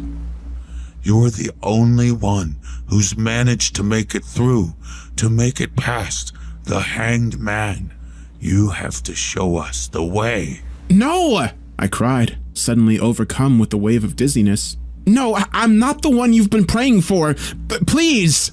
I put my hand to my head, the heat from the sun splitting my mind in two. I blinked and began to see patches of darkness. I stumbled backwards, blinking sluggishly. "I'm not your angel." I blacked out. I awoke in a rush of heat. My face felt damp and my mind swirled between worlds. My eyes snapped open and I immediately sat up. Sweat dripped off my nose and my throat was dry and parched. I pulled a hand across my eyes and blinked. Lovell was sitting beside me, his long nose hanging from his face like an infected skin tag, his second tongue slowly coating his scalp with saliva. As I raised my eyes, I saw there were others in the hut. They stood by the door, watching me, their eyes oozing clear slime that dripped down their drooping cheeks. Hot today, isn't it? Lovell said from his place by my cot. Are you feeling okay? You fainted on us. I shifted on my bedding and warily eyed my guests by the door. They seemed to be in awe. My stomach turned as I watched drool leak down their skin, across their naked bodies. The tongues squirming from their heads looked like bloated worms, and I tasted bile on my tongue. They want to hear you speak, Lovell said quietly, placing a hand on my thigh. They want to know what to do. I jerked away from his touch and shook my head. I told you, I'm not an angel. I don't know what this place is or how I got here. I can't help you. I'm sorry. As I spoke, Lovell's eyes grew hard. He reached out and grasped my thigh again, his grip now firm and commanding. He spoke with cold authority. It's time you fulfilled your duty. We don't want to hear any more excuses. Show us how to get past the hanged man. Show us how to get to heaven. He stood and motioned for me to do the same. Come, let's go outside. I rose with him, not sure what else to do. We walked towards the door and the others stepped aside to let us pass, bowing their heads slightly. No matter what I said, it seemed they were stuck on the idea that I was some kind of angel. We went outside and I stopped dead in my tracks. The congregation was lying down on the beach, hands at their sides, like rows and rows of forgotten corpses. When they saw me emerge from the hut, they stirred to life, crawling to their knees where they remained, hands on their naked thighs. They were waiting. Behind them, over the water, the hanged man remained motionless, his body static at the end of the long chain. Come, you must speak to them, Lovell said at my side, placing a hand on my shoulder. No, I whispered, feeling uneasy. No, you don't understand. I can't help you people. Lovell's grip turned to iron, pushing me forward towards the dunes. Come, it's time you showed us the way. I stumbled forward, my bare feet burning in the sand. The sun blazed down from a cloudless sky, and I saw thousands of eyes follow me as I walked along the dunes. Hopeful, desperate eyes. I watched them below me, the beach alive with movement as their tongues slithered across their bald heads, cooling them from the sun's burning light. I looked past them, towards the hanged man, squinting to catch any sign of movement. He remained immobile, his huge, charred body dangling helplessly from the chain. His eyes remained shut and his chest still. As far as I could tell, he was dead. Maybe there was something to that. Maybe that was the answer to my problem. These people, how long had it been since they attempted to pass through this red cloud? How long had it been since this hanged man had last stirred? I continued to be led across the dunes, sweat pouring from my face. I felt like I was suffocating, my throat a dry strip of sandpaper. It was impossibly hot. I could feel my skin cooking beneath the intense light, and I ran my tongue along my cracked lips. What did Lovell expect me to say to these people? As the burning sand danced between my toes, I was struck with a thought. When am I going to wake up? I almost laughed, but the sudden humor died in my dehydrated mouth. I looked behind me at Lovell and the little party following us. They looked excited. They looked hopeful. It made me sick. I had no plan, no idea what was happening to me. I had grown an army of followers who thought I was some kind of savior. I was trapped in a nightmare and I didn't see any way out. One moment I'd been drowning, and the next I was standing before a congregation who expected some kind of sermon from me. They expected me to reveal the path to salvation. What could I say that would make them understand? What could I do to show them I wasn't an angel? This is good. Lovell said suddenly, squeezing my shoulder. We were standing at the peak of a large dune, a platform to spread my voice to the waiting subjects below. I felt my stomach shudder as I looked out on the thousands of people on their knees looking up at me and the ever-present hanged man, dead and silent over the ocean. I shot a look over my shoulder at Lovell, swallowing hard. What do you want me to say? I gasped. Lovell spread his hands. Anything you want. Tell us how you got here. Tell us how to follow you back to heaven. Tell us how to get by the hanged man. My back was slick with sweat, and I wiped a coat of it off my forehead. Turning back to the audience below me, my heart was thundering in my chest and my breath blew sour across my tongue. What should I say? How would I get them to understand? Questions rolled across my mind to the point of madness. I fumbled for words to say, but they died on my tongue. I could feel myself growing scared and then frustrated. What the hell did they want from me? Fuck, this is insanity. I cleared my throat. I'm not your angel, I yelled, my voice carrying down to them. I don't know how I got here, but I can assure you that it wasn't because of your prayers. I heard Lovell and the others behind me audibly gasp. I continued. I don't know where I am or who you freaks are, but I'm not your savior. I got caught in a riptide and sank into a cloudy light in the ocean. I thought I was dead. Maybe I am dead. I heard Lovell growl something from behind me, but I ignored it. I don't know how to save you. I don't know how to get to heaven. I'm not the one you've been waiting for. I pointed across the ocean. And that thing, your almighty hanged man, he looks dead. And here you are, cowering on the beach, trembling in fear. You want to make something of yourselves? You want to transcend to a better life? Well, stop being such fucking cowards and do it. I was shaking, my fists clenched by my sides, sweat dripping from the tip of my nose. I was angry, a sudden surge brought on by the sand and heat, the continuous insistence that I was some angel sent here to deliver them. Lovell reached out to grab me, but I shook him off, pointing towards the water. Stop waiting for a miracle and fucking do it yourselves! I'm not your goddamn angel! I was suddenly pulled down by strong hands and I fell to the ground. Sand was kicked into my face as a chorus of angry voices loomed over me. My arms were pinned to the ground and I lashed out, furious and scared, losing myself in the waking nightmare. A foot plowed into my stomach and my will to fight left me along with most of my breath. I lay, gasping, blinking against the sun. A shadow fell over my face and Lovell stared down at me with fire in his eyes. What have you done? I can't help you fucking freaks! I spat, wriggling against my captors. It didn't do much good. Lovell shook his head at me and then stared into the eyes of the others. They nodded to him, a silent conversation passing through the air above me. Get off me! I growled. Let me go! Lovell leaned down and placed his lips to my ear. If you won't help us, then we'll find another use for you.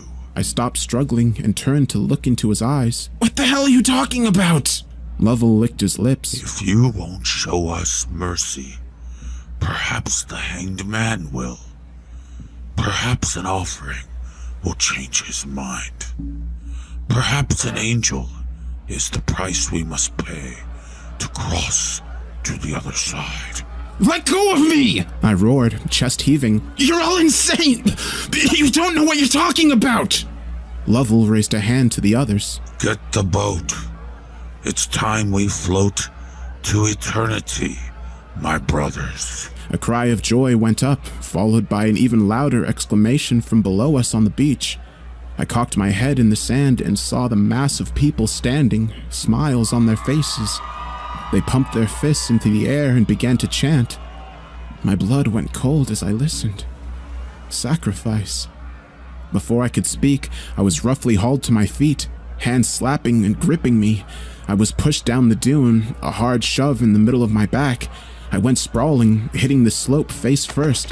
I coughed and spat as millions of burning shards scraped across my cheeks as I tumbled, rolling over myself to slide to a stop on the beach. Immediately, the mass was on me. A hand tangled in my hair and pulled me to my feet while others grabbed me and began to drag me to the water's edge. I screamed and fought, panic rising in my throat like a burning volcano. I looked over my shoulder and saw Lovell striding towards me down the dune, a sick smile on his face. I was filled with terror at how quickly they had turned on me. The more I struggled, the rougher the crowd became. Fists pummeled my body, nails raked across my skin, blood and slime spattering my face.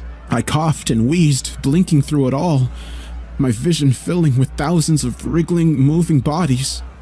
Flesh pressed against me and my ears filled with the roar of a growing riot. My feet tripped and stumbled against the onslaught and I finally fell. I felt a rope slide around my neck. Pain ignited around my throat, a circle of sudden fire as they began to drag me towards the ocean. Blinking through blood, I trained my eyes ahead of me towards the sky and my heart stopped in my chest. The Hanged Man's eyes were wide open, and he was looking right at me. Fear coursed through me with the force of a raging hurricane, and I began to scream in absolute horror. The Hanged Man's eyes were huge and swollen, his irises two red orbs in a pool of blinding snow. Color shot from his sockets like searchlights, twin red funnels that filled my vision and summoned my darkest nightmares. I tried to scream, but my cries were severed by a jerk on the rope. The earth beneath me thundered with a stampede of feet and a hurried rush to the water's edge. I retched and felt my eyes bulge, my mind dimming from the lack of oxygen. Mercifully, the rope was removed and I was dragged to my feet. The world swam as I tried to focus on the bouncing, swirling ocean of people before me. Their long noses swayed on their faces like pendulums, and their second tongues coated their scalps excitedly. I heard a great cry rise to my left, and I weakly turned my head. They were pushing a small craft into the water, a flat construction of wood with a single mast that unfolded to reveal a great sail. My arms were pulled behind my back, and I felt my hands bound. I gripped my teeth as rope cut into my wrists and I was yanked towards the boat. I coughed and fought to stay upright, my feet splashing into the ocean. Lovell was climbing onto the craft along with 3 others. He reached down and pulled me up, then tossing me aside like a sack of dead meat. He turned to the mass of people on the beach, raising his voice. Pray for us. Pray for mercy. Pray for salvation. A roar went up at our backs as we were pushed out to sea. Water splashed over the crudely constructed frame and I gagged as the sea salt rushed up my nose. I was pulled into a sitting position and shoved against the mast. My bangs dripped into my eyes as I looked out into the sky. The Hanged Man had raised his head from his shoulders and was watching us approach. The red light that shot from his eyes blinded me and I turned away, spots dancing across my vision. Horror and fear filled me, and my battered, shaken body offered no comfort. It didn't have to be like this, Lovell said behind me as he dug an oar into the ocean. The other 3 followed his example, their dripping faces watching me. Fuck you! You've all lost your minds! The water sloshed across the wooden planks as we continued to draw closer and closer to the hanged man, his massive body dangling from its heavenly chain like bait on a hook. He was waiting for us, hovering above the surface of the sea, his eyes never leaving us. As we approached, Lovell raised his hand to the others and they stopped rowing. The craft slowed and I chanced to glance up, feeling a dark stirring in the back of my mind, like something was poking around from inside my head. The hanged man loomed over us, suspended a dozen feet above the calm waters. The craft was consumed in red light. I felt fear and terror boil in my brain as I fought to control a sudden surge of haunting images that flashed before me like morbid photographs. Lovell got down on his knees, followed by the others. His voice shook as he spoke. Please, we come in peace. Spare us a moment and listen to what I have to say. The hanged man remained a statue of dark fear. Lovell continued, visibly shaken. In exchange for passage into heaven, we offer you this angel who has come to us promising salvation. I whipped my head to stare at him. Lovell shot me a look and pressed on. He has offered to rid us of your presence, but we knew there would be no passage unless you deemed us worthy. So instead of following this angel in a revolution against you, we offer him up to you as a token of goodwill, as a token of respect, as a rite of passage. Please, take him as payment and let us pass through the red cloud into heaven. He bowed his head and spread his arms, waiting. You fucking liar! I snarled. Silence! Lovell hissed, the air filled with mounting tension as seconds ticked by. The sound of the water sloshing around the boat seemed to consume me. I shut my eyes and focused on it, shaking, trembling, feeling the red light wash over my skin. Suddenly, I heard a collective gasp and I snapped my eyes open. There, in the water below us, was a massive, voluminous cloud of sparkling red light. It extended out into the ocean like a titanic patch of fog, a swirling dance of color that churned beneath the surface. Lovell stood, eyes wide. He is allowing us passage. The others stood, staring at one another, mouths open in complete shock. Immediately they sank back to their knees, heads bowed, and began to sputter thanks and praise to the hanged man. They prostrated themselves on the boat, gushing with wonderment and promise.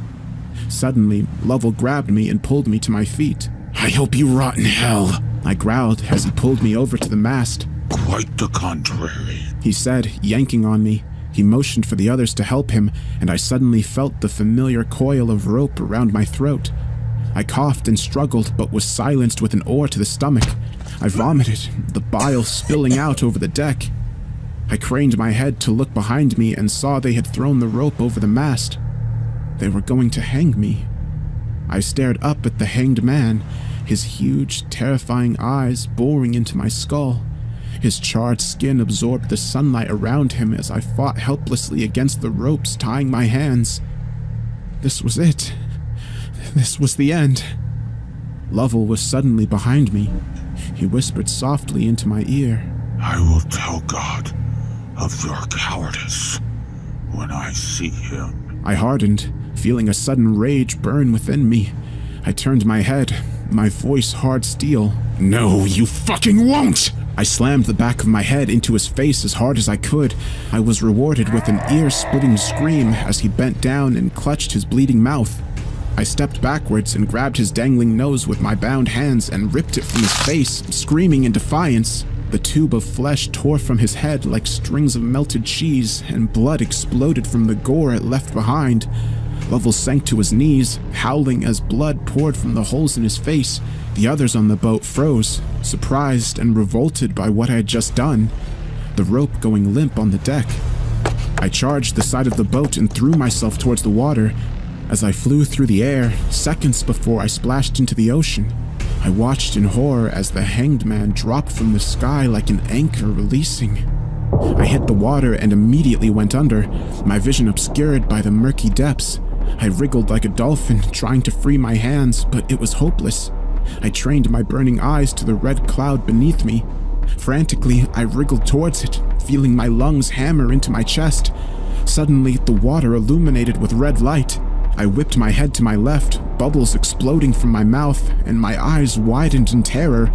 The hanged man was rocketing towards me through the water, his eyes filling the depths with their haunting crimson color. The chain slithered behind him, a twisting coil like a coal-black snake. His hands reached out towards me, his fingers nothing more than slivers of nightmare darkness. The sight filled me with crippling fear, and I used it to jet myself forward, down deeper towards the cloud of phasing red.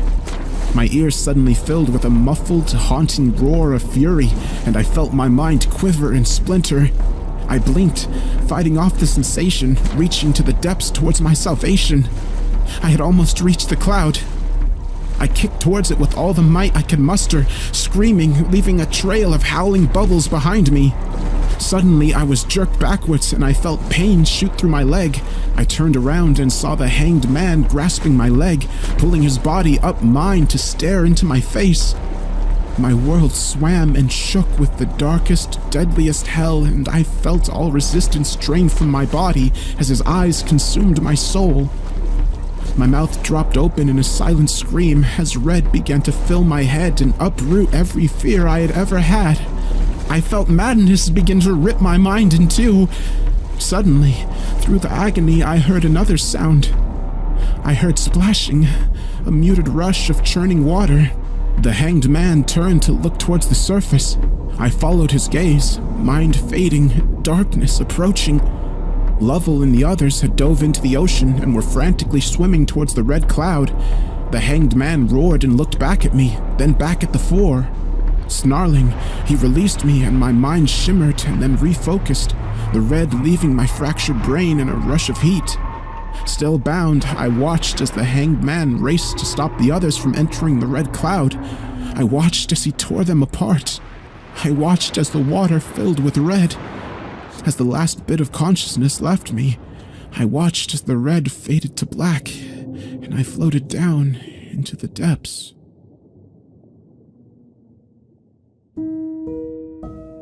I don't really remember what happened after that.